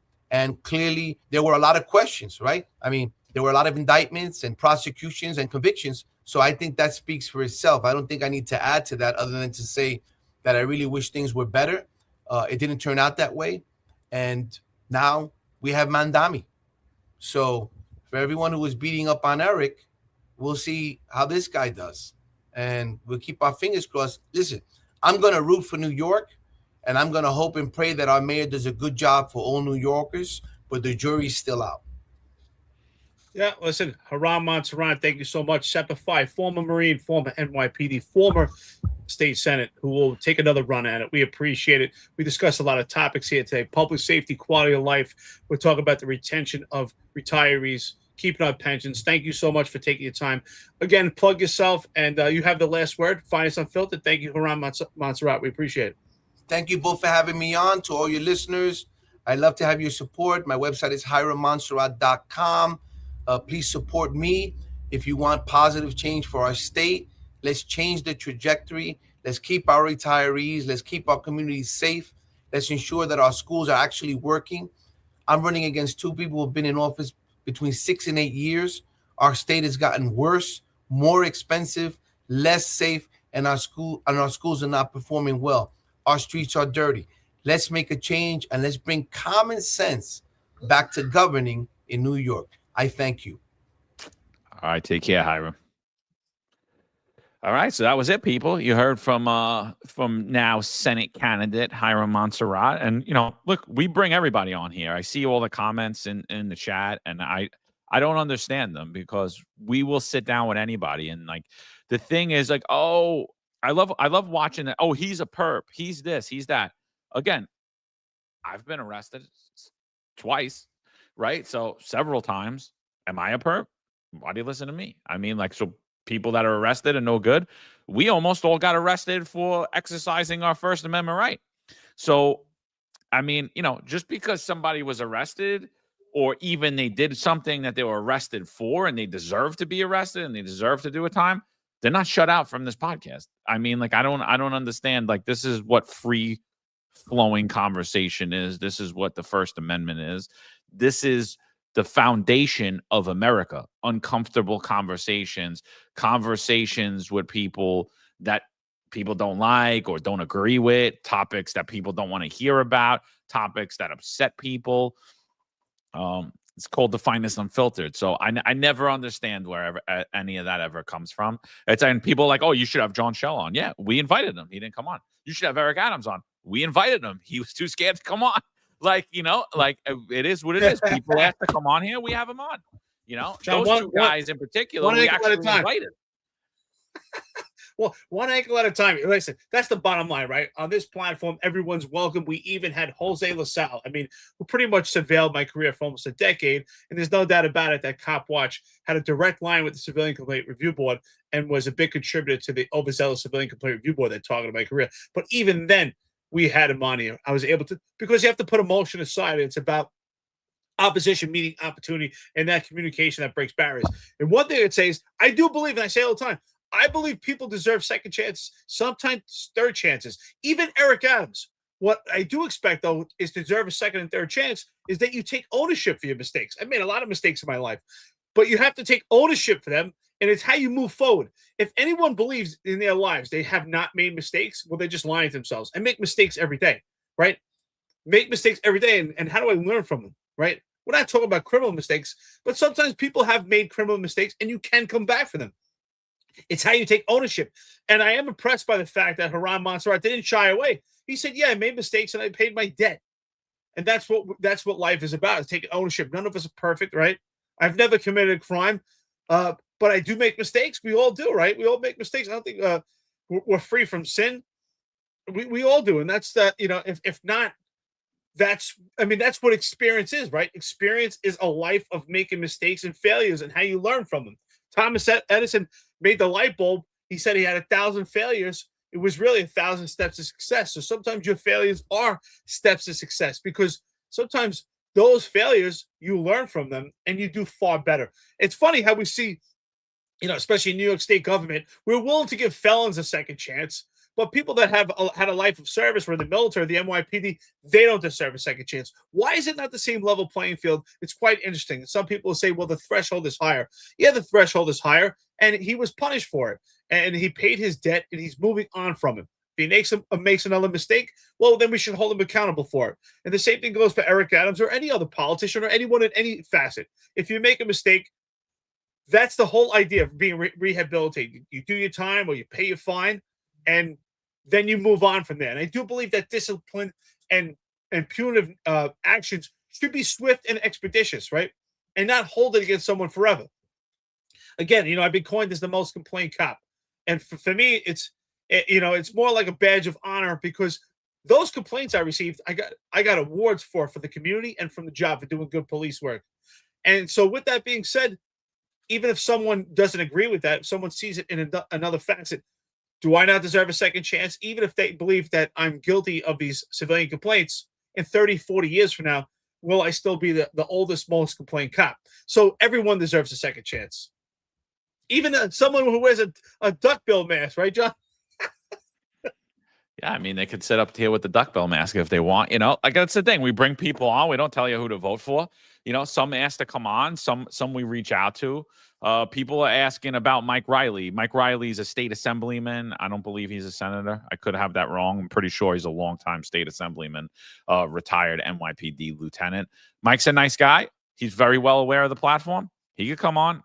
Again, we don't really not what's different about this podcast than most of the podcasts is, and when it comes to policing, is we really expose how politics really controls public safety, how politics controls your law enforcement and the response you're going to have, which ultimately dictates your quality of life, right? But we're not really a political podcast, right? It's really a police podcast when you get down to it. I mean, our main goal is to have conversations around politics related to law enforcement in New York City, and the NYPD, with a focus on the NYPD. So we like to bring on a lot of recently retired NYPD members. We will have politicians on from time to time, especially during election season. We'll have them on, but that's definitely not the focus of this podcast. It is what it is. Like, next week, I'm sure we'll have a recent retired member of the NYPD come on, walk us through his career. I think or her career. I think that's more of the focus. But yeah, I never get it. Someone said Schoolcraft. Yeah, if you guys know him, reach out to him. I mean, I'm sure he's aware of the podcast. Like, Schoolcraft. I forget who else they said. You guys should have this one on. Yeah. Reach out to them, invite them on for us. Give www.thefinestunfiltered.com. They want to come on. We're not afraid to have conversations. There was a lot of stuff said about this podcast by people directly in opposition, and instead of saying, "Oh, you could never come back on," we said, "You could come back on, but you're gonna openly come on here and say why we're racist, how we're spreading misinformation, and explain your point on legal law that you're citing that makes absolutely no sense." And so when someone was unwilling to do that, then we said, all right, then you cannot come on until you're willing to do that. But we don't shut people out. Even a person who was saying that because we're retired cops, we should be held criminally liable, that we should be held civilly liable, we should be sued, and that we're intentionally spreading misinformation because we're racist. Yeah, I mean, these derogatory attacks, they have to be confronted, and that's what we're willing to do here, is confront them head on, right? If we had people on here and had actually civil courts, healthy debate, I believe it would break barriers, right? I say all the time, opposition meets opportunity, communication breaks barriers. So if we have those conversations here publicly, it would disarm both sides, and maybe we wouldn't come to a resolution or agreement, but it's a healthy conversation, civil course debate, which is something that we should have. But just actually not having these conversations, you have to say to yourself, why not? If you believe, if you strongly believe in your position, you really believe that John and myself are racist, then have these conversations. But I deep down, he knows that's a lie, and we're not a racist platform at all. Now, we're not racist. We're not biased. We're just seeking the truth and giving our opinions on anecdotal experience based on evidence we've obtained throughout our lives or current evidence. And that's what it should be about, is putting emotions aside. And what I see often from people when there are attacks, it's because they're emotionally driven.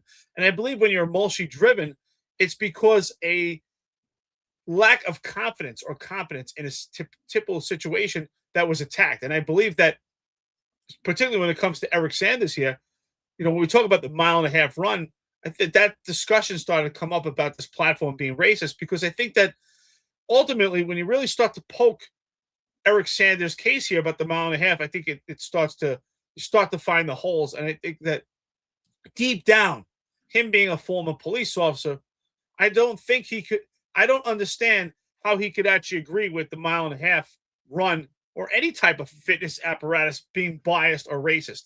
So I think that being emotionally driven, to me, shows a chink in the armor, right? This, that there's not completely confident, and once we start going to personal attacks, it shows, as I said, just a chink in a chink in the armor, a lack of confidence. And that's why I would love to have Eric on here to have that conversation. Like, why do you really believe that? I mean, you ran a mile and a half yourself, or whatever fitness standards you had to do when you became a police officer. How do you feel this is biased? I mean, there are, black, white. In my opinion, that physical fitness doesn't have any color. It doesn't have any ethnicity. I don't think, I think if you're a heterosexual or homosexual, I don't think it makes a difference if you're doing a mile and a half run the next morning. To me, your diet, what you ate, your exercise, your preparation, yeah, that makes a difference. But who you slept with the night before, I don't think that makes a difference on how fast you're going to run or what you look like, your skin color. How is that going to affect your fitness? I don't think that there's any race, creed, color involved in physical fitness. So I think this conversation falls flat, and which is why I made the assumption why Eric has not come on here yet. Well, whatever. I mean, the bottom line is this: like, if you want to debate over is the mile and a half run necessary for police recruits, I could have that debate. Like, I could have that debate. I mean, I don't agree. I think mile and a half run is just there to show your basic level of cardiovascular fitness. And I think that, and I think you should be able to do that throughout your whole career. And I think people should be held to that standard their entire career. I mean, it's disgusting to watch what happens to people after the academy, right? When they're no longer held to it. A lot of it has to do with the scheduling. I won't say that, it's a horrible schedule. Your sleep patterns are off. You're eating shit. But there's ways to get around, maybe not the sleep deprivation, but you could eat and you could still find a little time to exercise. So, but if you can't do that at 21 years old, you can't run a mile and a half at 21 years old. How is 5 years down the road going to look? How's 30 years down the road going to look? Like, you're not even in physical shape to fight a minute round in boxing.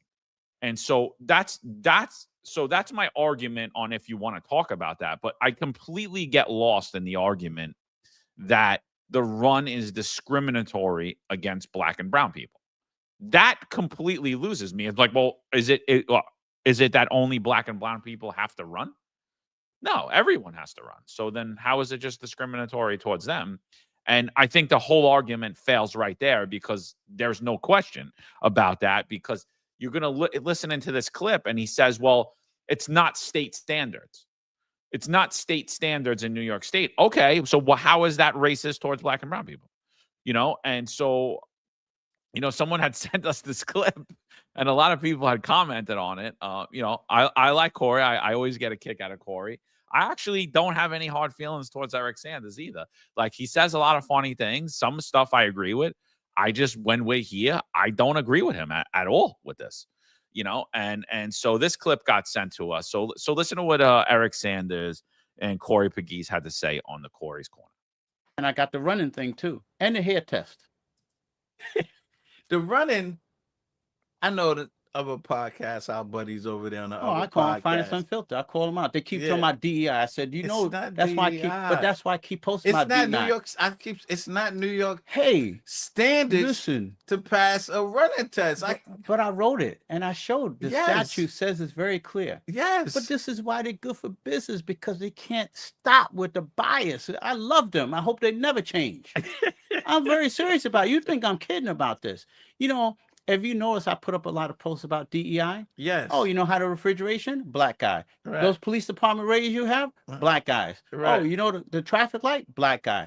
Your cell phone? Black guy. I said, DEI, baby. Jack Johnson, 73, he busted all the white. Remember him? 1910. He used to fight them, no gloves. 73 and old. He used to beat up the white guys and like this, and then had him a 1910. nice white woman smoking a cigar. The map law. Yeah, the Man Law, the Mann Act. Man Act. They developed that specifically for him. Jack Johnson. You're carrying him across state line for illicit activities. That's why Puffy's in jail. I know that. For Right. the Mann Act. Jack Johnson. So, Because yeah. he was screwing white And boys. then he went into jail, wrote his own autobiography, and then came up with the monkey wrench. You can't stop DEI, baby. That's what the problem is. You say DEI because you're afraid of people. If we weren't good, you wouldn't be doing all this bullshit. They do this to me as a lawyer. It's funny because shout out to John and Eric on Unfiltered. I watched them yesterday. They was talking about this run, and it was like basketball. Those guys are the fastest. Track and field is the fastest. But you see what he said? Hold on, The but fastest. That goes back to look, Jimmy the Greek. Remember, the but black look. people are fast. But look. Yeah, I when ran mine in 7 when I minutes. I still tweeted- doesn't make it I legal. tweeted both of them. I said, "Yo, do you realize the mile and a half is a marathon? Black people win sprints. neither one of them text me back. So I need y'all to text me back because black people ain't trying to run no mile and a half. But you know, you got a 100-yard dash. We kill. Yeah. In the Olympics, if you Oh. look at the Olympics, the mile and a half and 2 mile, who wins? But those, White people. but see- all the time. But these are But who win the 100-yard and the 200? No, but all that has nothing to do with police work. See, those are all racial tropes. It I don't know, mean anything. but I had to let them know. No, I understand. But what I did is I talk about a standard. Every time that's challenged, Chicago Police Department, the Erie Police Department, the fire departments, every time that's challenged, the court asks the same question. How is this 1.5 mile related to firefighting? You need to carry a Right. Scott Air Pack. Are you running a mile and a half? No, you run into a fucking building. You don't Right. even- the police officer, I said I chased someone almost a mile when I was a cop. Right. That was one time. Yeah. Everything is short spurts. Exactly. So that's why they have the JST. I write about this. But Right. see, they don't like facts. They like a feeling and emotions. And the DEI, let's say, oh man, because we're taking over this bitch. Right. It used to be 90% white. Now it's majority minority. yes, It's changing. They can't fight it anymore. Definitely is. Be- It's always been the police department. The majority, education-wise, always blacks to this day. That's a fact. Let me. That's this is- DEI, this- baby. I couldn't wait to ask you this.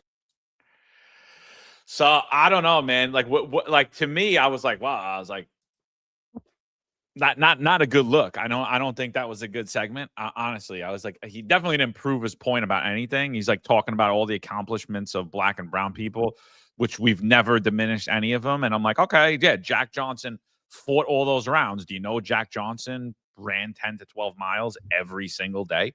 Do you know that Jack Johnson like went on his stamina as the reason that he was able to maintain in all these boxing thing? And I'm like, and you're saying that all of these accomplishments of black people, but yet you're turning around and saying, but they can't do a 1.5 mile run. I'm like, that's what I heard. I heard that, and then I heard he's talking about racial tropes, and it's like, yeah, we taking over this bitch. What is this? Is this like is this a tribalistic race war that we're talking about? Like, I mean, I don't know, dude. Like that to me, that was Corey's funny as hell. Like his. I love comment Corey, about man. the He's sprint. fucking hilarious. I mean, he's dead wrong though, because if you look at the marathon winners, I mean, they're all from Kenya. The record holders are from Kenya. Like, that's a marathon, man. New York City Marathon, one of the biggest ones in the world. But Eric Sanders, like, woo, that was not a good look. And if me or you ever said anything related to anything like that, oh my God, we would be smeared racists all over the place. All over the place. So first of all, I like Corey a lot, man. And I don't, even with Eric Sanders, I don't take anything personal. I just don't take stuff personal. I would have a conversation with him right now, no problem. But I'm watching this, for the third time. And he's actually having a different debate than what he presented initially, right? Now he's bringing in DEI. And clearly, I know he watches the platform because he's been on this platform when the Sal Greco show was on numerous times. And he knows exactly when we speak about DEI, that's not what we're talking about. Jack Johnson in the boxing world is not DEI. Jack Johnson was more than qualified, was a talented boxer. But I boxed myself for many years. I did for about 6 years. I was fighting at a gym in Westchester, at Champs, fighting many times, getting coached by Larry Barnes. So I can tell you this, for every minute that you're in the ring, you need about 100 hours of run time, right? They call it road work. When you get out there and you run.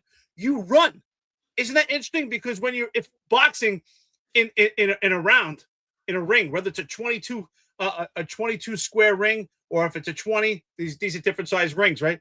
But if you're actually in the ring, you don't run in that ring.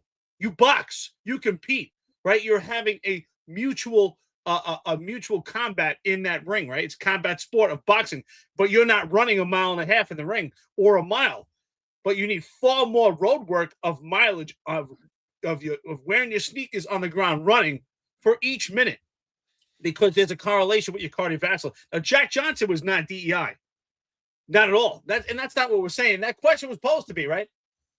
The question was posed, what's DEI? I spoke to someone, right? And the question, well, I said DEI is when an organization, just like the NYPD or any organization, hires someone to create what they call as diversity, not based on qualifications. The other question was posed to me is, and this is my response. If anyone in the chat, if you agree or disagree, or just give us your thoughts. Rhetorically speaking, if Marlon and I are in competition for a position, Marlon's black, I'm white, and we both have the same qualifications to a T, and we're interviewing for a job, and Marlon gets the job, right? The deciding factor is Marlon gets the job because he's black. To me, that's affirmative action. Even that is not DEI. But what DEI is hiring people strictly, not because of their qualifications, to create more diversity. And that was not the case with Jack Johnson. So that conversation, that argument falls flat in its face. So Eric Sanders, if you have an opportunity, I think you're having a different argument, a different debate. Now, the mile and a half, I believe, has no color, no creed, no race, is extremely necessary. In my opinion, you should be tested on a 3-mile run, just like we had in the Marine Corps, right? Because what you learn in a 3-mile run in comparison to a mile and a half is how to control your pace, how to control your breathing, because you have to be able to last the stamina for 3 miles in comparison to a mile and a half. And I tell you, damn right, I worked in housing almost the majority of my career. When an elevator goes down and you need to go to the top of those steps, you are praying and wishing that you were still training your mile and a half, because after about 8 floors, your legs become jello at about 100 pounds heavier. If anyone here was in housing, you know exactly what I'm talking about. And we know when you're the one at the top floor and you're fighting with perpetrators and the cops get to that top step and they're all bending over, dying, and they can't help you because they haven't ran a mile and a half in a long time. It didn't matter if they're black, white, or what color they are. You were hoping they got to the top step and they were still breathing. Yeah, absolutely, dude. I mean, how many foot pursuits, and then you see a guy throwing up immediately after, and he was of no help to you when you actually apprehend the guy. It happens a lot, you know. Sometimes it's because you guys ate. It's not because the guy's even out of shape. It's like it just happened. But I thought that was you know, I think personally, I think it's super, like, to call us racists because we're arguing a point. And I think we're asking questions more than we're arguing a point. Like, what is your actual argument? Explain it, you know, and because I don't agree with it. And this is why I don't agree with it. But I'm like, I was literally sitting there after I watched this and I was like, seriously, what's more racist? Me asking why this is racist towards black and brown people, or you saying that black and brown people should be exempted because they can't run a mile and a half? I'm like, which is highly inaccurate, by the way. You know, it's highly inaccurate. You know, it's highly inaccurate. And then I got another clip which really threw me through a loop. I was like, holy shit. I was like, you know, and I like Corey, but I just don't think, you know, I don't think this is a well thought out argument on either of their points either. Like, then they move on to qualified immunity, and I gotta be honest, dude. Like, I'm like, makes me question how nuanced your take is on policing and if you even understand qualified immunity. Because listen to this, you know what I mean? And you know, someone's on here asking how many arrests did Eric Sanders make? I don't know, but I'm gonna say, based upon his comment, he's probably in the Eric Adams club. You know, not in the 100 club, not in the 500 club. He's in less than 10 club, in my opinion. I mean, I don't know that for a fact, but hearing this, it makes me really think. I'm like, wow, like the NYPD is so big and so vast that I think, there's hundreds of different career paths that people follow in the NYPD. And I don't understand this take here at all. So listen to what the conversation on qualified immunity. Yeah, okay. Qualified immunity, necessary or outdated? Outdated. Thank you. Oh my God, I swear to you, we didn't have a conversation before we did Outdated this. is very problematic. Qualified immunity. And because for me, qualified immunity, the union's still going to protect them anyway. It's not a big deal. The problem with qualified immunity is the cops can't really do anything about it. It's the courts where it's the danger. Because more often than not, you're going to go for a federal judge, a magistrate, or a district judge, and the person's going to be white. And 9 times out of 10, they're going to say that either probable cause or arguable probable cause with their own opinion, and then they could kill a jury verdict. Right. Way too much power. That takes it away from the jury under the 6th Amendment. Qualified immunity is garbage. Yeah, okay. So white juries are racist. You got that one, right? Did I hear that? White juries are racist. White juries side with cops. What the F does this have to do with qualified immunity? Seriously, like what are your thoughts about this? This is ridiculous, dude. This is like, I don't know what the hell they're talking about. I don't know. We're sending cops to 911 emergency jobs. Cops of all colors, cops of all religions, cops of all genders, cops of all creeds, cops of all ethnicities. We send them to these 911 calls. When they act within the scope of the law, consistent with their training, when they act in good faith, not if they do anything corrupt, not if they do anything illegal, not if they do anything outside of their training, if they act within their scope of employment, their employer basically endorses them, where you'll be protected. You'll have a lawyer. They'll give you and they'll indemnify you. You'll have a lawyer. And should any lawsuit arise, you were acting as an agent of the state. Why is that a bad thing? And what the fuck does white juries have to do with that? I'm sorry, like, that is ridiculous. Ridiculous. But I'm the racist. You're the racist. It's our own biases. So it's the shout out to my emotions. brother. Shout out to my brother here, Pat Donahue. Pat Donahue, if he's still here. Pat actually made a comment earlier when I said the word inference. Actually made a joke about it, which I think is hilarious. But again, I'm going to say, based on what Eric Sanders said, in my opinion, the inference was made is that white cops violate the civil rights of black people, right? Because what did he say? He said that federal judges actually say, well, there was probable cause involved. And basically white police officers are getting qualified immunity for violating the civil rights of black people. Now, did he say that exactly? I believe that he made the inference of that. Why? Because what is qualified immunity on a federal level? Very interesting. Listen to what he said, right? What he said is he talked about qualified immunity on the federal level. Now, it's important to understand this. Why? Because what is qualified immunity on the federal level?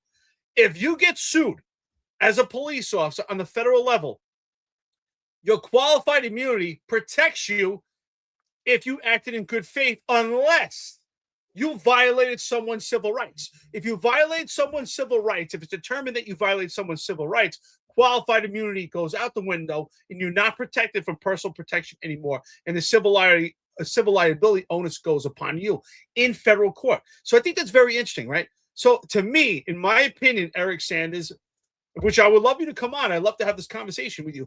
Based on what you said, I believe that you're making the inference that white cops violate the civil rights of black people and they're getting away with it in federal court because of qualified immunity. That's the inference I made. John, what are your thoughts based on what I'm saying? Do you agree? I mean, I'm dude, I'm lost. I'm telling you, like, I don't understand the argument. Like, who in their right mind would be a police officer if you didn't have qualified immunity? It means I'm going to send you to a 911 call, and any litigation that comes out of that, you do everything right. You do everything in good faith. You do everything you're trained to do. You do everything within the law. And you could sue a peanut butter and bologna sandwich and peanut butter and jelly sandwich, in this country. Doesn't mean that it's legit. Doesn't mean anything, right? Anybody could sue you.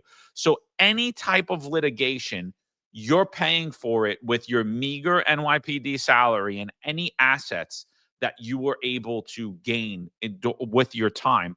So basically, your family, your children, your wife, they could be homeless on the street without food and without pay, without qualified immunity. There are cops today working today that half of their check goes to paying a lawsuit, because the job found they didn't act within the scope of their duty, right? And they didn't get qualified immunity and they didn't get indemnified, right? So, like, we have to understand that, like, if qualified immunity goes away totally, you're screwed. And I don't know what they're talking about with the unions. IMP Franco brought it up here. I have no idea. The union is not going to support you. They are not going to indemnify you. Maybe they'll give you a lawyer, but you're not going to be indemnified as a result of it. And what if you get a bad jury decision? Because, obviously, like, Eric Sanders believes that white juries are racist. What if, you get a jury that's not kind to you because they have their own biases, right? And so I don't understand the argument whatsoever, dude. I'm having a hard time even thinking around it, because I really believe that, qualified immunity, when used properly, makes total sense. Not to put $600,000 and then indemnify Timmy Pearson for allegations that are unrelated to the scope of his employment, or to indemnify Eric Adams and cover all his legal costs for something that happened in 1980 before we were even born. Like, that's an improper use of qualified immunity. But under the Adams administration, we've been seeing that, right? We've been seeing that for a long time. But when a cop's acting in good faith in his duty, like, there's not even an argument against it there, other than I don't like cops and I want you to suffer. I mean, like, I don't want cops. I want cops to. I don't even think there's an argument there, dude.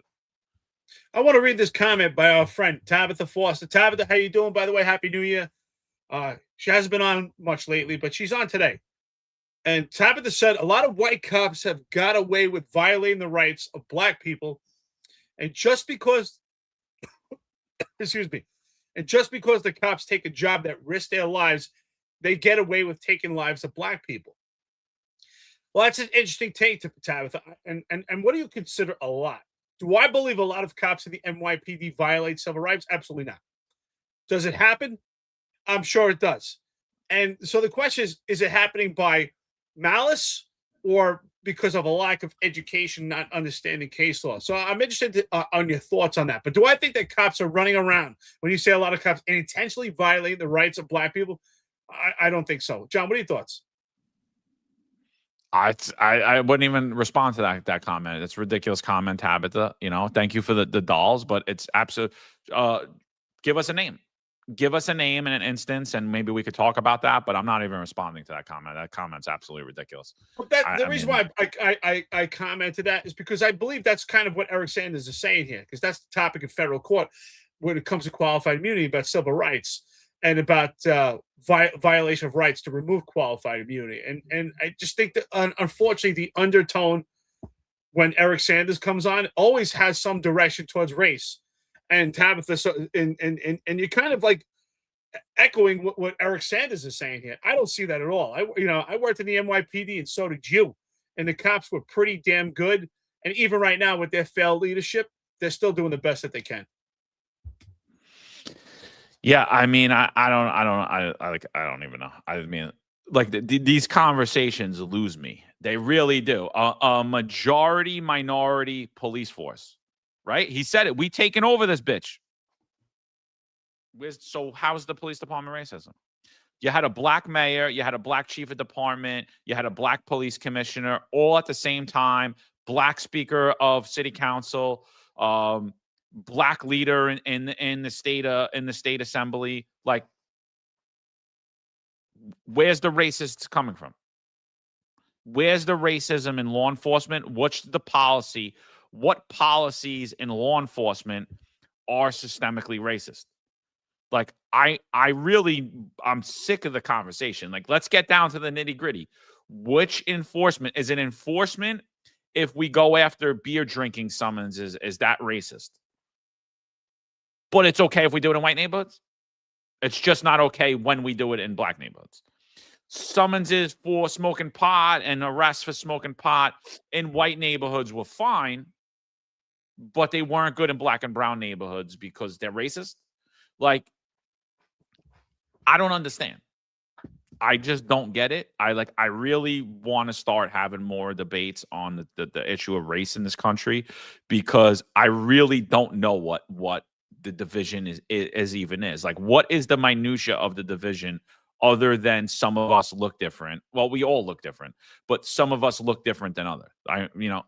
Plenty of people that are considered brown that I have darker skin than. So I don't know what, I Not mean, me. like, I don't as they know come. where like the melatonin, the melatonin in your skin, or whatever it's called, the melanin in your skin matters on how you're treated in this country or how in law enforcement. I don't know, man. I don't know. I'm so sick of the conversation, and I'm so sick of hearing all this bullshit around it. It's insane, dude. You can't criticize a Muslim guy or you're Islamophobic.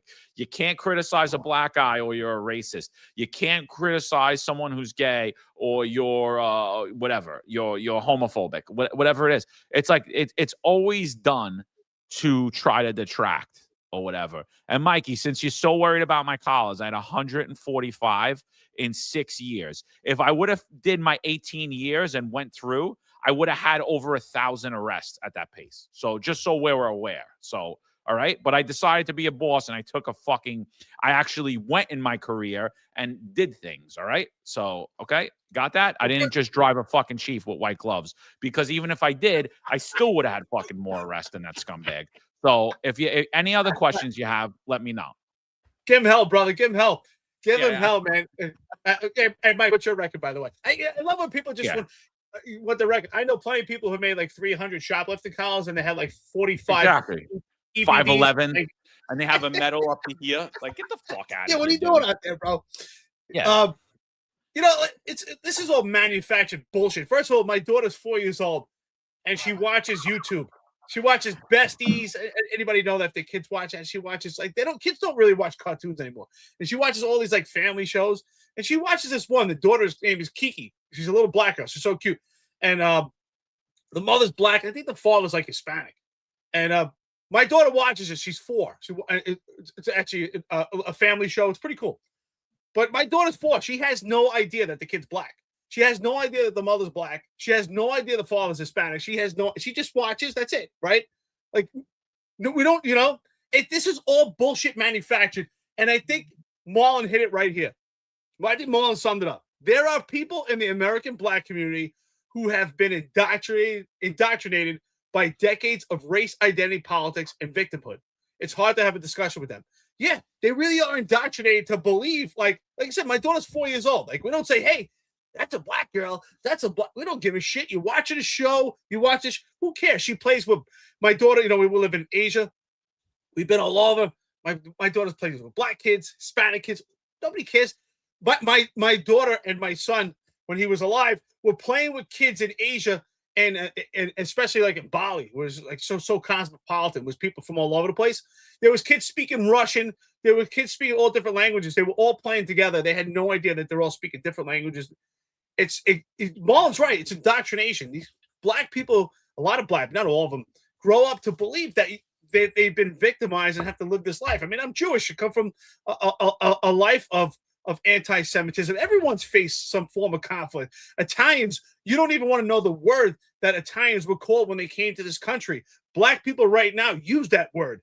But Italians were the first ones that were called that word in New York City. I mean, think about the meatpacking days, or the days in Manhattan where Italians were in the street. Am I right, John? Irish also. I mean, everyone's faced some form of conflict or some opposition. Blacks were enslaving blacks. We have to stop with this victimhood and realize that we're stupid people that did these things, and we've moved on. The generation that we are in right now is not the same generation in slavery.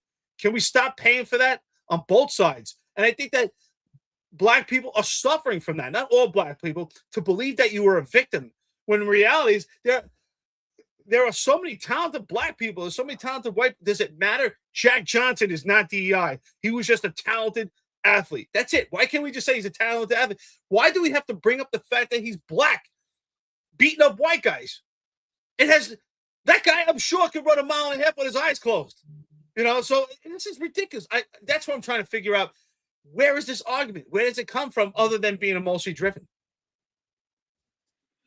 No, I again, and I put out a video the other day, and I was talking about like when I was a kid leaving high school, and I was just like, I was just giving the example of like, because I've been into so many police encounters, and it was after the ICE shooting. Prior to me being a police officer, like ton of police encounters, and I always just followed my father's advice. Like, look, these guys don't know who you are. Like, don't give them a reason to use that gun. They could be scared. You don't know what's going on. And I put this video out, and I basically said, like, I told a story about how I got a summons one time when I absolutely didn't stop at the stop. I absolutely did stop at a stop sign, but I got a summons for not stopping at a stop sign. Right. And I could have got crazy with the cop. I was leaving Newdorp High School. I got a bunch of girls in my car. I'm driving a little black Nissan 240SX. I'm going down Newdorp Lane. I'm going down to the dead end of Miller Field. There's a stop sign there. At the time, Miller Field was clear. You could see everything all the way down to that dead end. So I'm driving down Newdorp Lane, and I see a cop car sitting in the park. So who's going to roll through a stop sign when you see a cop car sit in the park? Certainly not me, because I've been stopped and ripped out of my car a million times at that point. And I didn't even have a car that long, And so I'm like, I stop at the stop sign. I look at the cops. I put my turn signal on. I look back at the cops, and then I go.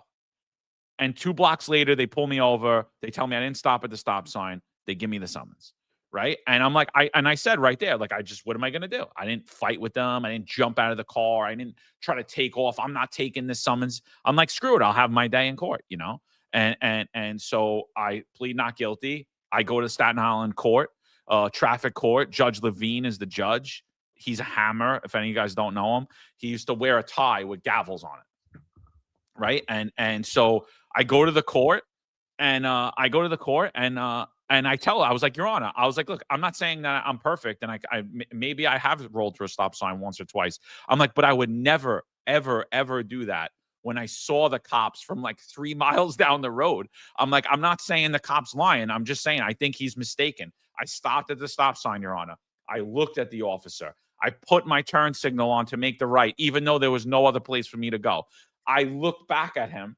And then I went, and there were no cars behind me, nothing. And he pulled me over 2 blocks later. I'm not saying he's lying, Your Honor. I'm just saying I think he was mistaken. And he looked at me, and I know he believed me, and he had it. Guilty, clear and convincing evidence. And I'm like, my point is, like, I didn't think it was done to me because I was Italian or because I was white and the cop was black. I didn't think it was done to me for that reason. I thought it was done to me because I was a young kid and they were targeting me, and they thought maybe I had drugs in the car, and then they were like, screw this kid, and I could go scenario after scenario where I had guns pointed at me, where I was thrown on the floor, where I was manhandled, where I was arrested even. And I got other summonses for things I didn't do. And I never took it. It's like, oh, because I'm Italian. And then like when I put that out on social media, a lot of black people responded on there and said like, oh, I didn't think that happened to white people, And then even in the police department, I interacted with numerous black people who believed that doesn't happen in white neighborhoods. And then when I would tell my stories, they'd be like, really? I'm like, yeah, really. Like, I don't know. Like and that was always my thing. Is like broken windows was not just done in black neighborhoods. It was done in every neighborhood in New York City. Maybe at higher rates in black neighborhoods. Maybe there's definitely more cops in black neighborhoods, so there's more interactions. But those interactions were happening everywhere. And I've gotten numerous summonses, when literally the sun creaked and we were playing basketball, and you're not allowed in the park after sunset. And I next thing I know, we're getting thrown up against the wall and searched in the middle of a basketball game when we don't even have pockets in our shorts. You know what I mean? I mean, like, that's how ridiculous it was. And so for people that think like, oh, it's a race thing, I never think it is. And then, I grew up, I stopped hanging out in the park. I stopped doing things where I put myself in a situation where cops are going to come, and I never got stopped again. And I guarantee the same thing's true for a black kid who dealt with the same issues, right? Once they started going to work, cops don't really bother you no more. Maybe once in a blue moon. Yeah, yeah. This idea that there is like this racist systemic problem amongst cops, like their ideology is racist and bias. I just don't believe it. You know, this whole impartial bias, fair and impartial bias policing that they tried to push towards us. I don't believe it either. You know, because we worked in the police department, I worked in the NYPD almost 20 years.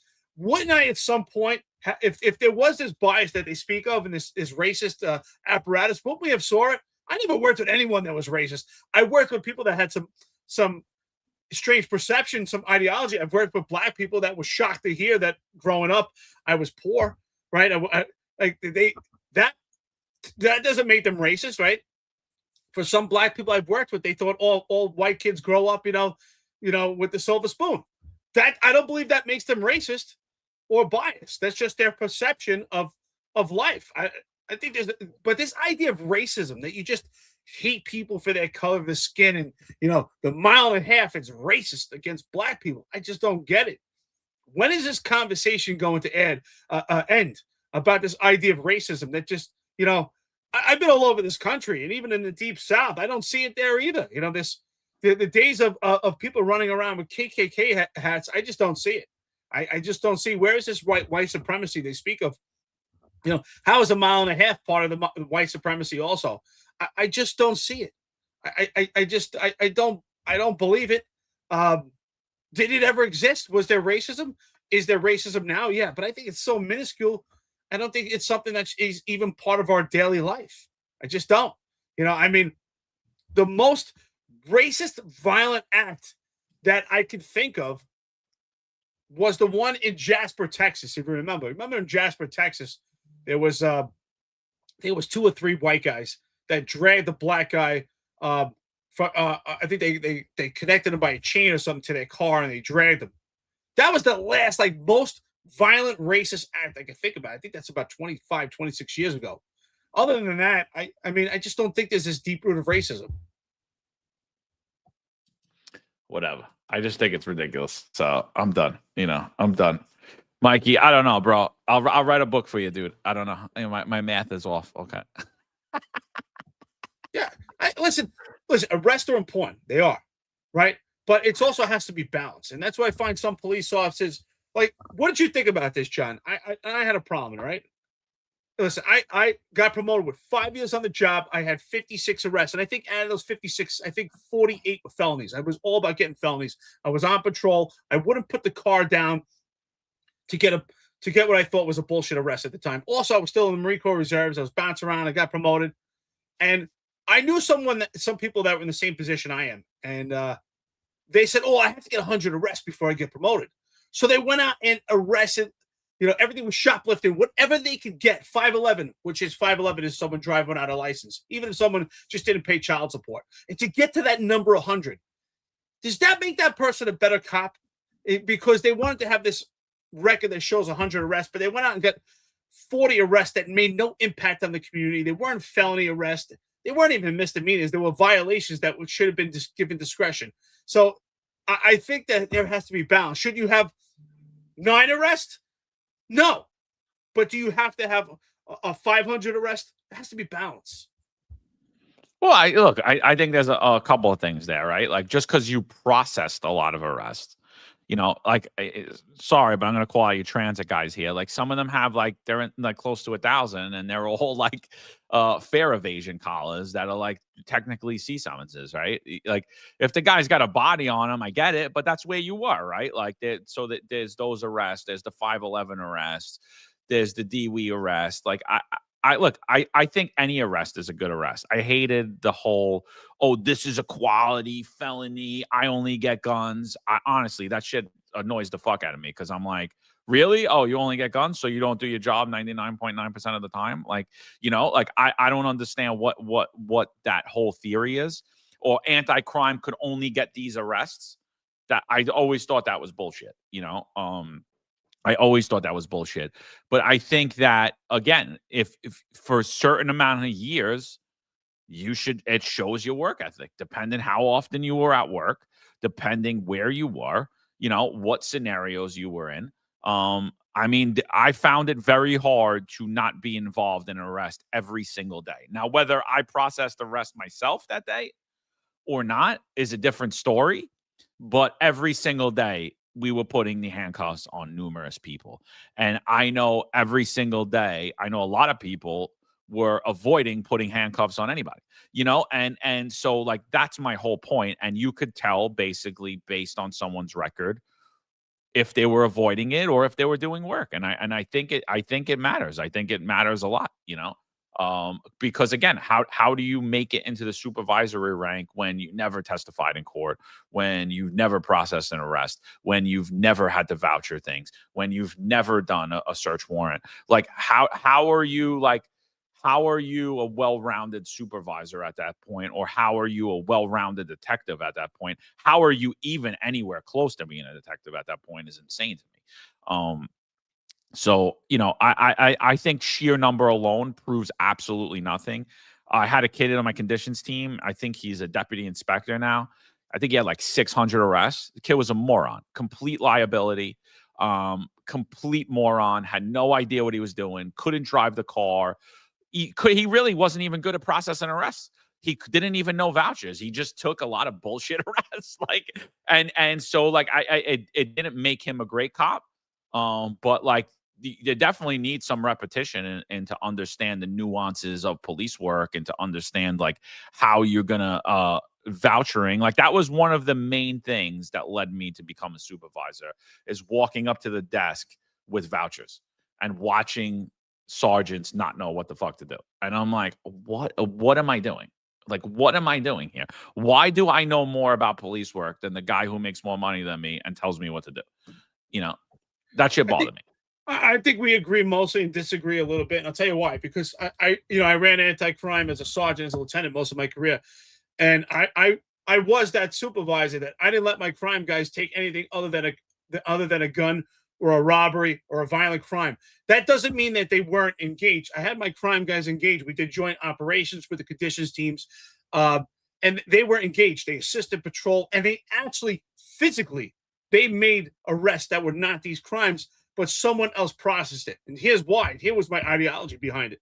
I had a team of 5 or 6 guys at anti-crime sergeant. As a lieutenant, I had 3 different teams. Each one had about 6 guys. And it's important, right? You're the crime fighters out there stopping the next potential shooting, right? So every time a cop is involved in a gun arrest or a violent robbery or a home invasion, they're going to be testifying quite often. So they're going to be spending a lot of time at court, and you lose that man that's part of your team. So if I'm going to lose that person that's part of the team, it's going to be one of these arrests. I don't want to lose them because they're involved in a shoplifting collar where maybe that one could end quicker, or a DWI collar. Even though a DWI collar is not a violent crime, those cases go on a long time. I testified at DWI cases that go on a long time. So it was the purpose of keeping those teams going, and to have a specific specialized crime fighting tool for anti-crimes. But they weren't involved in everything. That means I didn't have them avoid work. If there was something happening, if there was a hand-to-hand drug transaction, they were involved. They made the apprehensions, but someone else processed the arrest from another team that wanted to process it, or they always knew. I'd always worked with the other teams. If we come across an arrest that is not something the anti-crime guy is going to process, who wants to take that arrest today? And there was always someone willing to. So we had that good relationship. But that was the way that I ran it, to be honest. Yeah, I don't like that at all. I think it's a terrible tactic. I do. I think you're still putting your guy out. He's already out. Like, he's out for that case. And like, I'm not saying shoplifting collars or DWIs, possibly a DWI, but I'd rather hand that DWI off because it's so much work to someone that actually wants it. But like, I'm talking about burglaries, I'm talking about robberies, I'm talking about drug collars. Like, you're running across more drugs and more other crimes than you are running across guns every day. I mean, obviously you work to burglaries and robberies, but not drug collars. That's what I'm saying is like those collars are also frowned upon. But like, no, we only get guns here. We only pull steel. Like, I think that's a bad tactic. I do, because you're running across people that should be arrested, and then there are times that people should be arrested and nobody wants it. And what are you doing? You're going to be like, all right, you got one today. You're good. And what does that lead to? Crime later on in the night. And then my thing is, anytime you're handing that collar off, I'm going to court anyway. I'm giving it to some idiot to process the collar, and he's getting all the credit for it. And guess what? I got to talk to the DA. I'm going to be the court. I'm going to be the recovering officer. Like, so I always frowned upon it. Like I'll tell you one story. Here's a shoplifting story. I'll tell you one story. Here's one. I'm walking to, at the time, it's at 123. At the time, Target's the only place in Staten Island. There's only one Target in Staten Island. It's all the way by the Outer Bridge. That was the only one at the time. It was the highest stolen amount, highest Target that had the stolen amount from it on the East Coast. So they were getting blitzed with robberies. But I didn't with theft, with retail theft. I didn't care about it. Honestly, they didn't put us in there. We didn't do that. We solely chased patterns. That's all we did. We solely chased whatever patterns. You're not getting a lot of street crime. You're not getting a lot of street robberies. You're not getting a lot of people with guns walking around the streets of Tottenville. It's just not happening. Like from Annandale to Tottenville, I know today that's a little different, and maybe that changed a lot. But when I was there, totally different. It was like 300,000 less people, homes, shopping plazas. So Target's there. I'm walking into Target to get Starbucks. It's the only Starbucks at the time in the 123 precinct. Me and my partner are walking in, and as we're walking in, there's 3 black guys walking in with us. And my radio's in my back pocket and the keys. So it's like, they look at each other, they turn around, and instead of walking into Target, they walk out. I was like, so I go to my partner, did you just fucking see that? And he's like, yeah, what the hell is that? I'm like, let's get the coffee. We get the coffee. We go around. I'm like, let's get back in the car and drive around Target. Now, Target's a huge building. I'm like, let's wait there and see if they come back. So we will drive around Target. We walk up. Sure enough, they come walking in. So we walk in. We go into the security booth. Guys load up their shopping cart. Now I call patrol.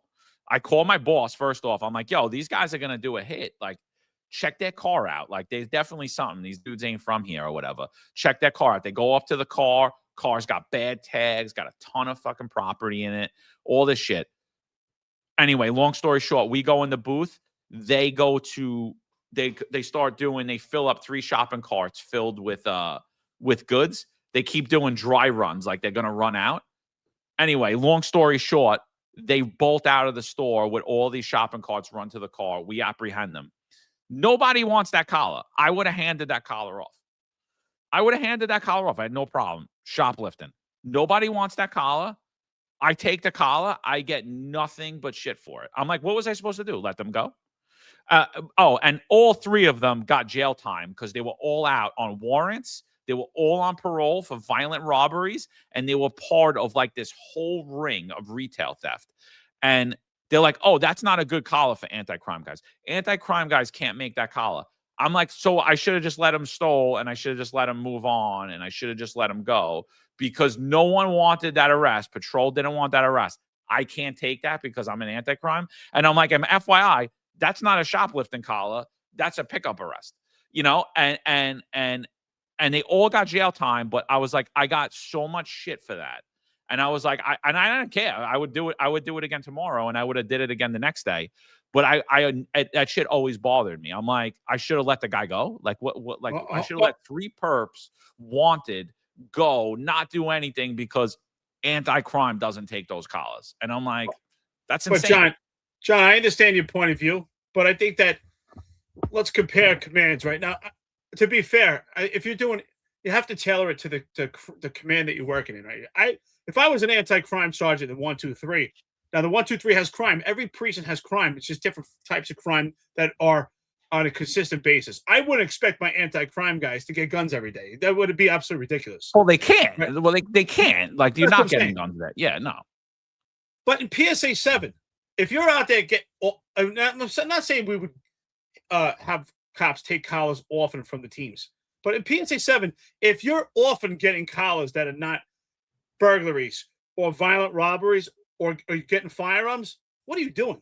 If you're in PSA 7, you should be so busy and so laser focused on getting illegal firearms and stopping robberies and burglaries and home invasions that you will come across guns. You're not going to be bogged down with getting drug collars and getting shoplifting. Like, that's a great collar. That's a great collar. But you're going to be so busy because there's so much violent crime going on, especially in PSA 7. If you're not getting guns in PSA 7, you shouldn't be doing anti-crime anyway. Like, what are you doing? I would expect the same outcome yielded in the 1, 2, 3. Like, that's a great collar, the 1, 2, 3. And that's a great collar anyway. It's good police work. It's intuitive. You're being intrusive. You're using your observation skills. You watch the behavioral indicators. Now, I'm not saying the crime guys in PSA 7 wouldn't do that, but they're laser focused on their crime analysis, on getting illegal firearms, robberies, and burglaries. They're not going to spend their attention on that. So they're not avoiding work. I think it depends on the precinct. If you're in the 1, 2, 3, yeah, that's no. that I'm makes not a lot saying of they're sense. avoiding it. I'm not saying. I'm just saying like that whole mentality is like you're putting them in a bad spot. That's what I think. Like, because they're coming across good work and they're doing good work, and then it gets frowned upon. It's like, well, that's not a good collar. Yeah, and but it's like, if- why isn't if that a good PSA collar? But like I said, the command like PSA 7 or the 7.5, if you're doing anti-crime work, you will be busy getting these firearms. You will be busy getting robberies that you won't. You're not going to be doing this other type of work. I mean, if you're doing it right, Now, if you get like one of these hybrid commands, like for instance, I'd say like the 3-4. Well, yeah, it's busy. You're going to get guns, and sometimes it's not as busy. It's tailored, and in 3-4, there's a lot of drugs there.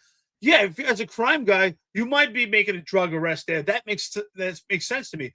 Or in the Lower East Side, right? They stopped using SNU teams, but even as anti-crime, we were doing the SNU operations because there's just so much drugs. So I think it has to be as anti-crime tailored toward it. So, but for me, as an anti-crime doing special ops at PSA 7, I think it wouldn't make sense that these guys are doing things other than getting those firearms.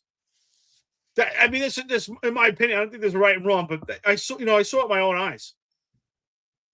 Yeah, no. I look again. I totally different commands, right? Like maybe 3 guns walking around on in a 16-mile radius versus 50 guns in a 1-mile radius. Like totally different commands, totally different level of violent crime, street crime. I'm just saying overall, I don't like the policy because I guarantee there were great arrests that you guys put their name on paper for anyway and just never got credit.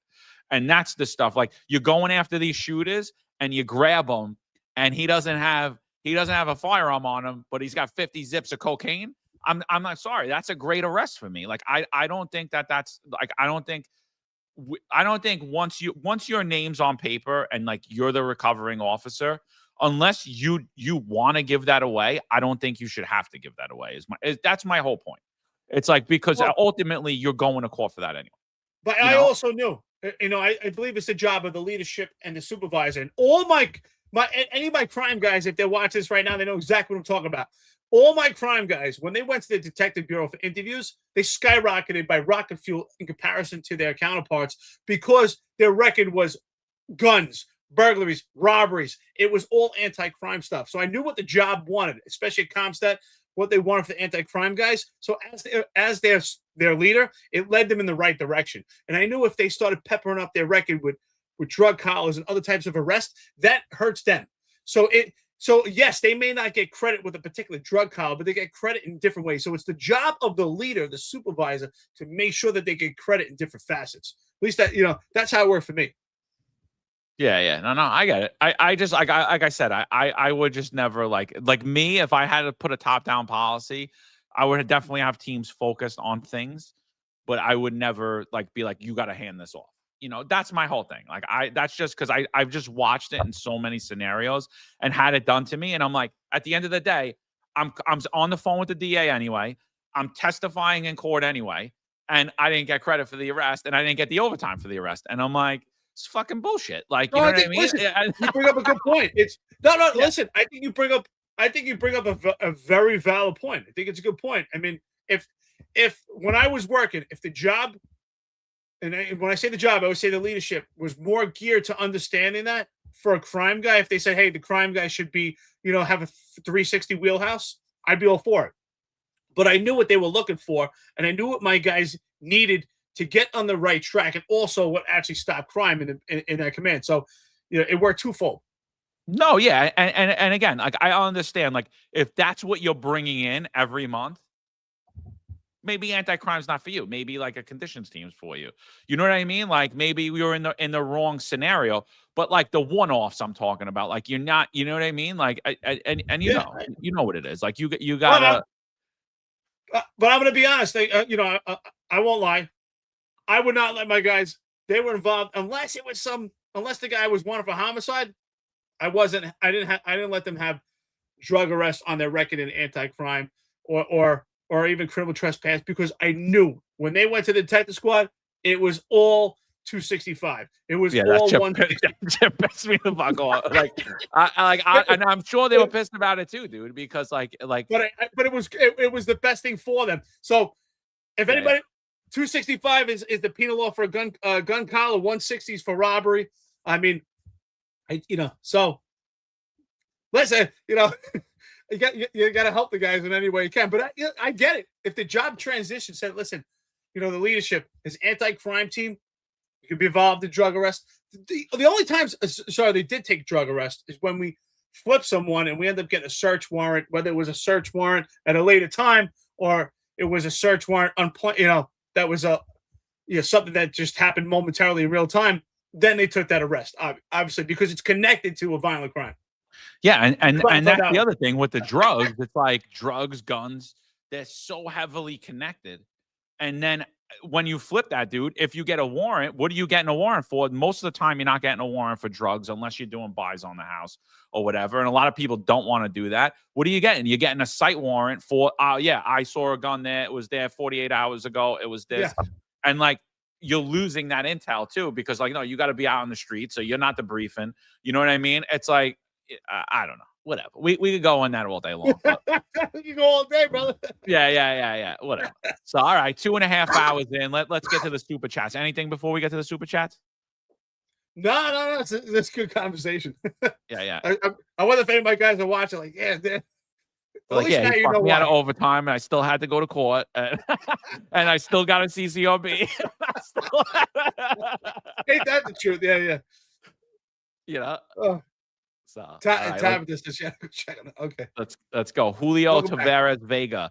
Dear collar counters, all my undercover narcotics buys over 1K didn't go on my tax number. It went on the arresting officer's AO tax number. My partner was the true star with 10 times that amount. Something to think about. Look, it's a great point. And that's my whole point is I don't think that we really ever I don't think anyone ever really gets credit for the amount of work they do in the NYPD. If you're an active cop, there's so much work you did that actually is not a number counter. Being an undercover is a lot different, right? Does that mean that you're not active because of the amount of arrests you have? Most undercovers go in there super young, so they have no arrests at all. But they're really doing very dangerous, in my opinion, crazy work, for even trusting the department to do that. So God bless all you people that are doing undercover work, whether it's with the NYPD or federal or anything else. I think that's a crazy dangerous job. And it's a shame that there is no number for you, technically, where it's like you did 1,000 buys. Technically, my friend, you have 1,000 arrests, right? But you didn't process the arrest. That's a great point. So my question is this, John. If you're out there making arrests, right, you have your arrest record. If you're out there as an undercover, your buys should definitely be given credit, should be equivalent to arrest.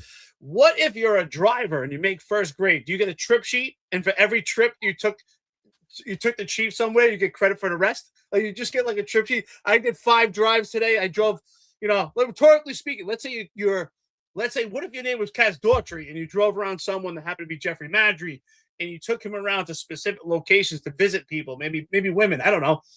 Maybe that would happen. Do you get credit like each trip? And that's taking first grade? Sick, bro. Yeah, it's sick, dude. Trip sheets. Crazy, dude. It's like that's one thing too. And I always thought people that assist on arrests should actually get credit for that arrest as well too. Like, you know, I always did. As long as you actually assisted, not just you showed up 20 minutes late or whatever, you know. So Well, can you tell those detectives, please, when I was a brand new rookie, I think I told the story, day one, they were looking for some guy, one of a homicide. I caught him. They told me I would get the assist. I never got the assist. Where is that? You got the assist. It just there's nowhere to be found, you know. They gave it to you. You know, they were like, no, we got you. You got the assist. I mean, I was looking at my back then. You remember you had to fill out the activity report. I'm like, they put you down for court as apprehending. So basically, what they were saying is you're going to be the one testifying. Yo, they played me, man. Yo, if you ever watch this, you guys remember who I am. You played me in Park Hill, right in front of 225 Park Hill. You played me, man. But yeah. So all right. Howard C1879 says, don't always agree with you guys, but you're right this time. I think we were talking about the 1.5 mile run. Yeah, look, you know, it is what it is. Like, everybody's entitled to their opinions. You know, I respect everybody's opinion. You know, Eric respects everybody's opinion. I don't really think there's a valid argument there. I really don't. I don't see it. I don't understand it. I don't know. I mean, I'll gladly have the conversation with somebody respectfully, not emotionally. I'll leave my biases at the door, but I think everybody should run a mile and a half. John, what if you just, even if you're not a police officer, like, you should be able to run a mile and a half. God forbid you're a victim of a crime. Let's say you're a woman, and you should be able to run a mile and a half just to get away. You know, what's wrong with running a mile and a half? Nah, I mean, like, if you can't run a mile and a half, I don't think you could box a minute, dude. Like 1 minute, and you know, you're going to need to be able to box. You're going to be able to need to wrestle with people as a member of the NYPD. You're going to need to be able to assist people. You're going to need to be able to do CPR. If you don't have basic level cardiovascular strength, I mean, and I think 1.5 miles is, I don't think it's hard at all. John, let's be honest. You put on a pair of gloves. You've done it. I've done it. You don't run at all. No 1.5 miles. You do the JST, just as Eric Sanders spoke about, because it's anaerobic and aerobic exercise. People have to understand the difference. How long are you lasting? You don't run 1.5 miles. Let's be honest. You got gloves. Now, keep in mind, you're not punching a bag. You're punching someone. They're punching back. How many seconds till you're like, that's it? 20? 20 seconds? That's 15, 20 seconds. That's it. That's it. You know what the average fight lasts? Forget about boxing. The average street fight. How long do you think it lasts? Minute, under 60 seconds, something. 7 seconds. 7 seconds is the average fight. So people are exhausted with 7 seconds. Now you're in a ring with people watching. Your anxiety's up. You don't run 1.5 miles. Good luck. Yeah, I mean, anyone that knows, like, when your adrenaline hits, you feel it right away, right? Like, you're like, oh shit, what's going on? And your cardiovascular system's tested immediately, and you didn't even do anything physical yet. Your breathing already starts to restrict a little. So, you know, I don't know, man. I think it's a bad. You ever get to a physical confrontation and work in the police, making an arrest? It happened to me before, and I always trained, and I was always very calm. But it happened to me one time. We had a big brawl, and afterwards, my body was like shaking. It was still shaking because of all the adrenaline that was still in my body. It was still shaking. And I'm like, am I cold? Did that ever happen to you? I mean, it was like still pumping through my body. Yeah, absolutely. I mean, the adrenaline hits you, and sometimes it's smooth and sometimes it's not, dude. You know what I mean? Sometimes you're like, you know, it is what it is. You can't help it. Like, you know, but like, obviously, the more that the adrenaline hits you, you'll be used to it, to where you're able to still think around it and react. A lot of that has to do with training and experiencing it before. But yeah, I mean, it's a big thing, and like, you could be well trained, and then that adrenaline hits you, and you're still out of breath almost immediately, even though you're in good cardiovascular shape, and that's going to do more than just protect your partners. That's going to also protect your life. Because you don't want that adrenaline dump. You can't run 1.5 miles. Your heart's gonna explode, dude. Yeah. You know, and like, you know, that's the other thing. It's like, you know, I'm looking at a lot of guys and girls coming out of the academy now, and I'm like, 3/4, 3/4, 3/4, 3/4, and like, where's the risk assessment on that? Where's the risk management on that?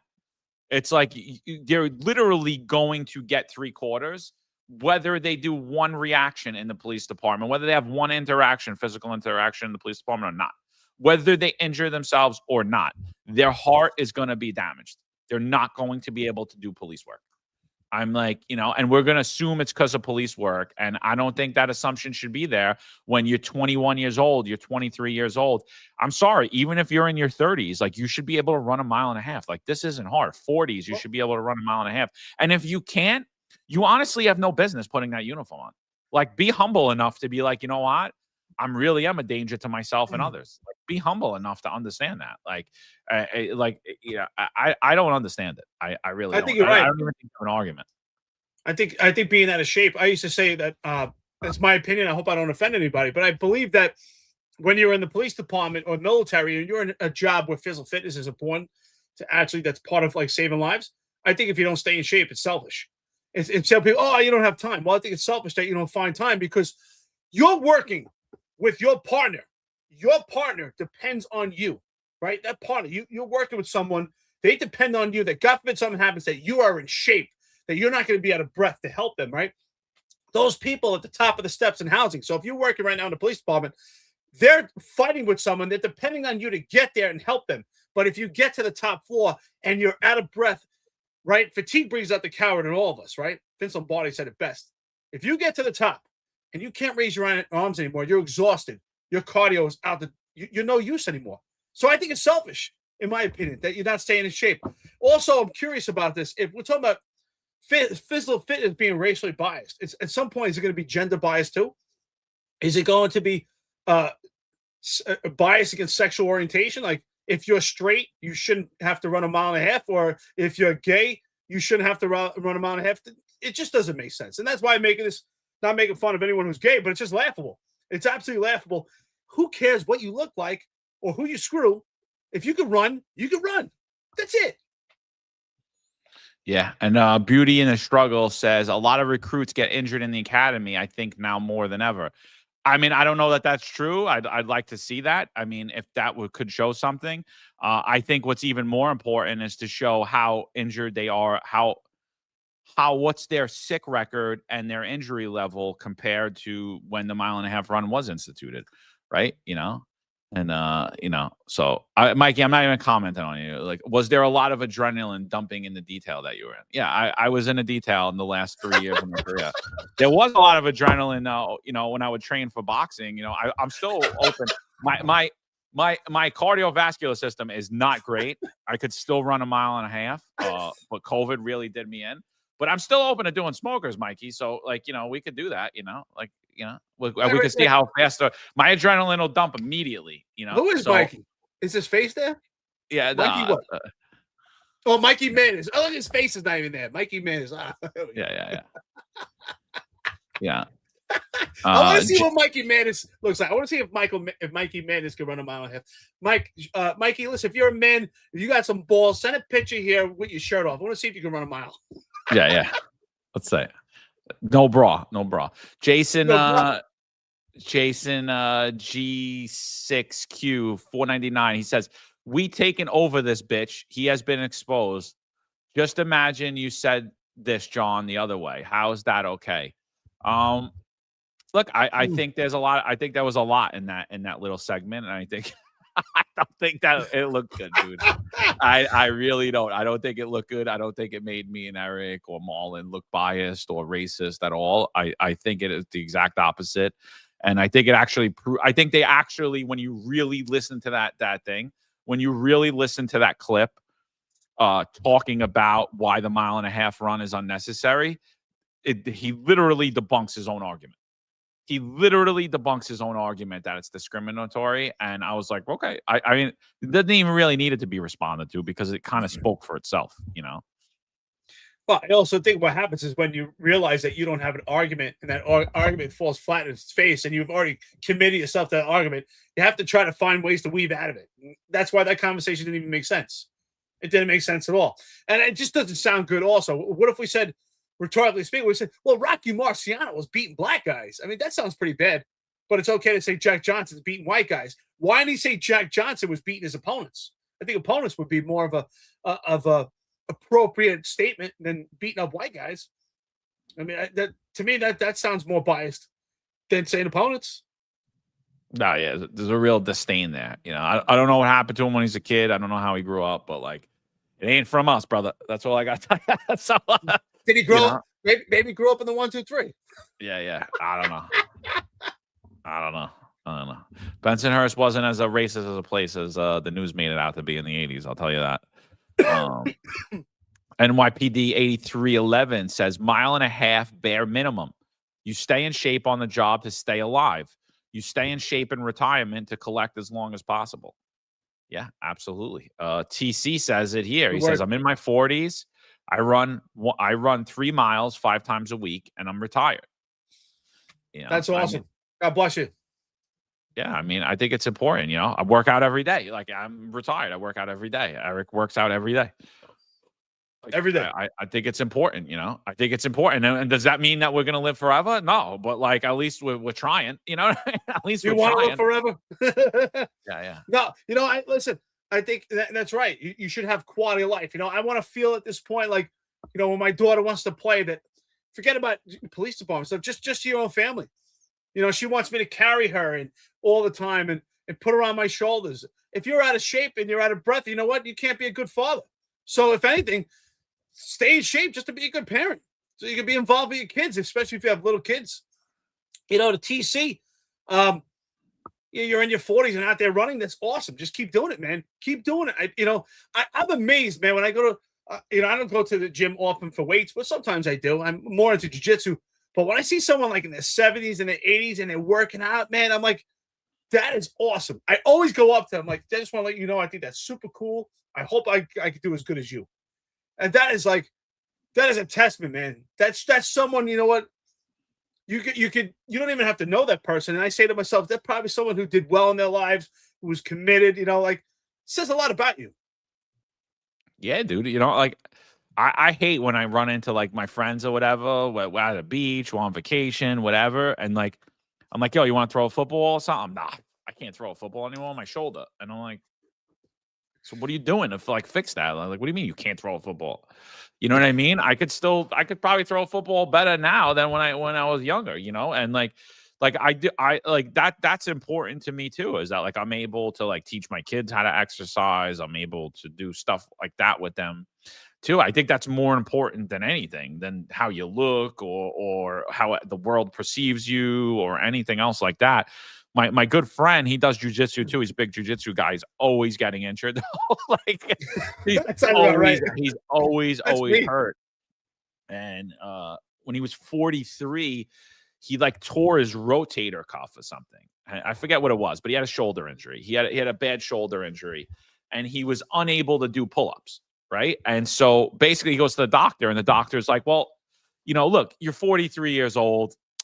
40-year-olds don't really do pull-ups anymore. So, you know, there's no need to do this surgery. Like, you have pretty good range, so I don't think we should do it. And my friend's like, well, he's like, wait a minute. I want to be able to do pull-ups. I don't care if most 40-year-olds don't do pull-ups. Like, you know what I mean? Like, I want my body to operate in its best form. And so like he had to argue with them, but eventually they did the surgery, and now he's back and he's doing pull-ups. He's our age too. He's like 45. I was like, wow, even the doctors and like in your early 40s are like, yeah, well, you know what, nobody else could do it, so you shouldn't do it. And I thought that was wild. I was like, yeah, that's crazy. I think that's why I like CT Fletcher so much. You ever watch CT Fletcher? Yeah. And he's awesome, right? That guy's super funny, man. He's cool. But he had like a serious heart problem. He went under the knife. He had some surgery. But what he said really made me realize too that like the best doctor, there's no better doctor than yourself. Like, you know your body. If he would have listened to doctors, he wouldn't still be training. And he said, fuck that. You know, he went and he started training again. They told him he could never work out again. And the guy looks fantastic. He's still training, like super motivating. Like, you know, doctors, you know, they tell you stuff because it's CYA, cover their own ass, but you are your best doctor. No one's better than you. Yeah, absolutely. My good friend Frank Parisi, his family owns Frank Parisi Bakery. Got in a lot of trouble when we were kids and even into like young adulthood. Got involved in drugs, all crazy stuff, and really came out, changed his life.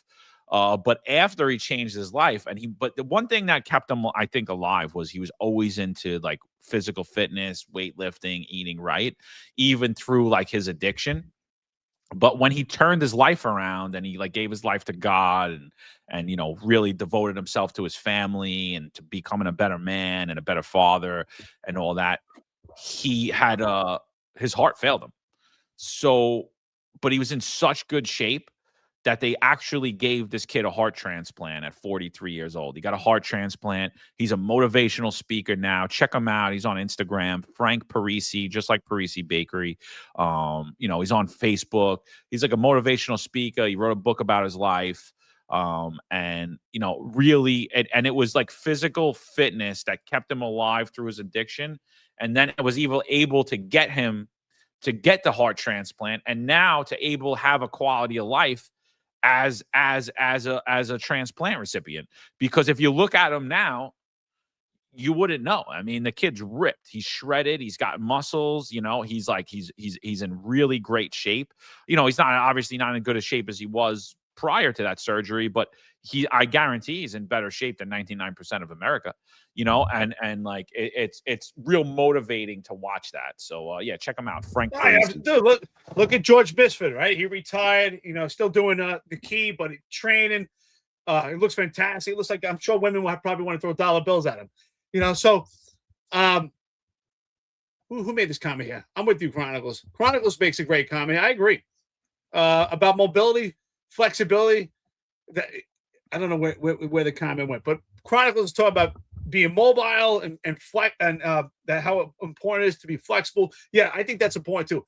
Not just maintaining physical weight and doing that's important, but I think stretching is really important. Something that's really overlooked. Every day I spend some time, at least maybe 5 to 10 minutes, just stretching. I think stretching is really important. I think that corresponds with health and corresponds with actually physical fitness and helps you later on in life. Your mobility is really important. That's something you can tell, right? You can test someone if they're going to be geriatric or not by their mobility. You see someone in their late 40s and early 50s, and they have trouble just bending down, tying their own shoes, or stretching. That's someone that's going to be geriatric. So you got to stretch. I agree. Yeah, Pete Miller says if you're an active MOS, in addition to a 1.5 mile run, you should also be able to do a 225 bench, a 315 squat, and a 405 deadlift. Pete, come on, bro. I mean, like, come on, dude. That's like, look. Nah. There's plenty of there were plenty of times in my life where I could absolutely do every single thing you just mentioned there. But I don't believe that left me in good shape either. And I believe that there were guys that could bench a lot less weight than me, squat a lot less weight than me, and deadlift a lot less weight than me that were in much better shape than me, like cardiovascular wise, and were able to what do they call it? It's like performance level athletics, right? Like I don't think people need to do that. And it also depends on your frame, right? Like that's the other thing, like how big you are. You know what I mean? Like I'm like some of my friends are smaller than me, and they just don't physically. Like I have friends that are 160 pounds and could bench press 225 20 times, no problem, right? And that's super, super hard. But like I also have friends that are 165 and they can't come anywhere close to benching 225. And I wouldn't say that they're not in good shape or they couldn't help in a fight or anything like that. I think weightlifting is as super important, but I wouldn't put a number on it. I don't think. Like, yeah, I agree. I mean, and it also depends on what your mission is, what you're doing. So I'm a firm believer, like because I'm trained jiu-jitsu, I spend most of my time training jiu-jitsu is keeping your core strong. So I do stomach all day, right? So I could do 100 setups with my eyes closed. I could keep my legs in the air back and forth 100 times, maybe more. And that's what's important to me is keeping the core strong. For some people, if you want certain things, maybe doing upper body. It depends on what you're doing. I think that's really what your mission is. So I think, but putting a number on it. I mean, if we have someone that has a smaller stature, but they're in great shape, I don't expect them to bench 225. But if for their stature and their tip-top shape, yeah, I think although the 1.5 mile there should be a number on. But is it racist to bench 225 pounds? I don't think so. I think so. I think it's You racist. think it's biased? I'll tell you about deadlifts though. I kept injuring myself using the bar. So I'm waiting. I just bought like a bar solely for deadlifting. Where it like actually sits on the floor and you could stack the weight while it's on there and then you pull up. So pretty excited to get that. So I want to get back into deadlifting heavy again. But I gave up doing it with the bar because I think just my form's terrible. I think it's just me. I hope it's not. I'm just getting old, but, I'll blame it on my form. So I'm hoping that bar corrects it a little bit. Do you work out in front of the mirror without a shirt on? Oh yeah, of course, bro. Of course. Dude, when I was a kid, I remember I was like 16 and I go to the gym and I'm lifting weights. And I'm lifting weights and then in between sets, I'm like flexing in the mirror, right? I was probably like, God only knows, I was probably like 160 pounds or something. That wasn't last week. And the guy and the guy, some big bodybuilder comes up to me. He goes, if you worked out as much as you looked in the mirror, you would be all right. And I was like, wow, I got a question for you though. I was like, how am I supposed to know how I want to look if I don't look in the mirror? And he just shook his head and walked away from me. What? Tell me, why is it that though? Why is it that the mirrors in the gym and when you go to like let's say you go somewhere to try a shirt on, man, I'm like, can I bring these mirrors home? You always look fantastic in all those mirrors. What do they do with those mirrors? Like, the ones in the gym and the ones like you get when you put a shirt on, you look amazing. And then you go home, you're like, I don't know. This mirror looks kind of different. I didn't look that good. I thought the shirt looked better on me in the store. I don't know. I'm shocked though. Like I know that's the one thing about. I think Marino talked about it one time. He was talking about like guys that weightlift and how like you have like body dysmorphia because you could look exactly the same, but if you didn't work out that day, you're like, oh my God, I look horrible. And it's really true, dude. I was like, we were in New York for 2 weeks and I didn't really have a gym to go to. And I was just like, it was freezing. And I was like, and I didn't work out. I felt horrible. Like my mental health, I was like, I look terrible. My wife's like, what are you talking about? Shut up. Like, and I was like, all right. I was like, yeah, you're right. I was like, I just have body dysmorphia. Like, I don't know. Like, what's happening over here? Yeah. Naked Coffee Channel says, good morning, gentlemen. Great show. Although I always get here late. Listen, late for roll call. We appreciate you being here. It's a 3-hour tour. You'll be fine. Yeah, it's a 3-hour tour. Sleepy Joe says, just surpass your current mayor and you're in, kid. So he's talking about Zohran Mondani. Oh, yeah. What did you do, 130? He couldn't even bench on 135. I mean, listen, that's basic level. Like, you should be able to put 135 on the bar, unless you're like, what do they say? You should do like your 1.5 times your weight. 1.5 times your weight, right? Like, I agree with that.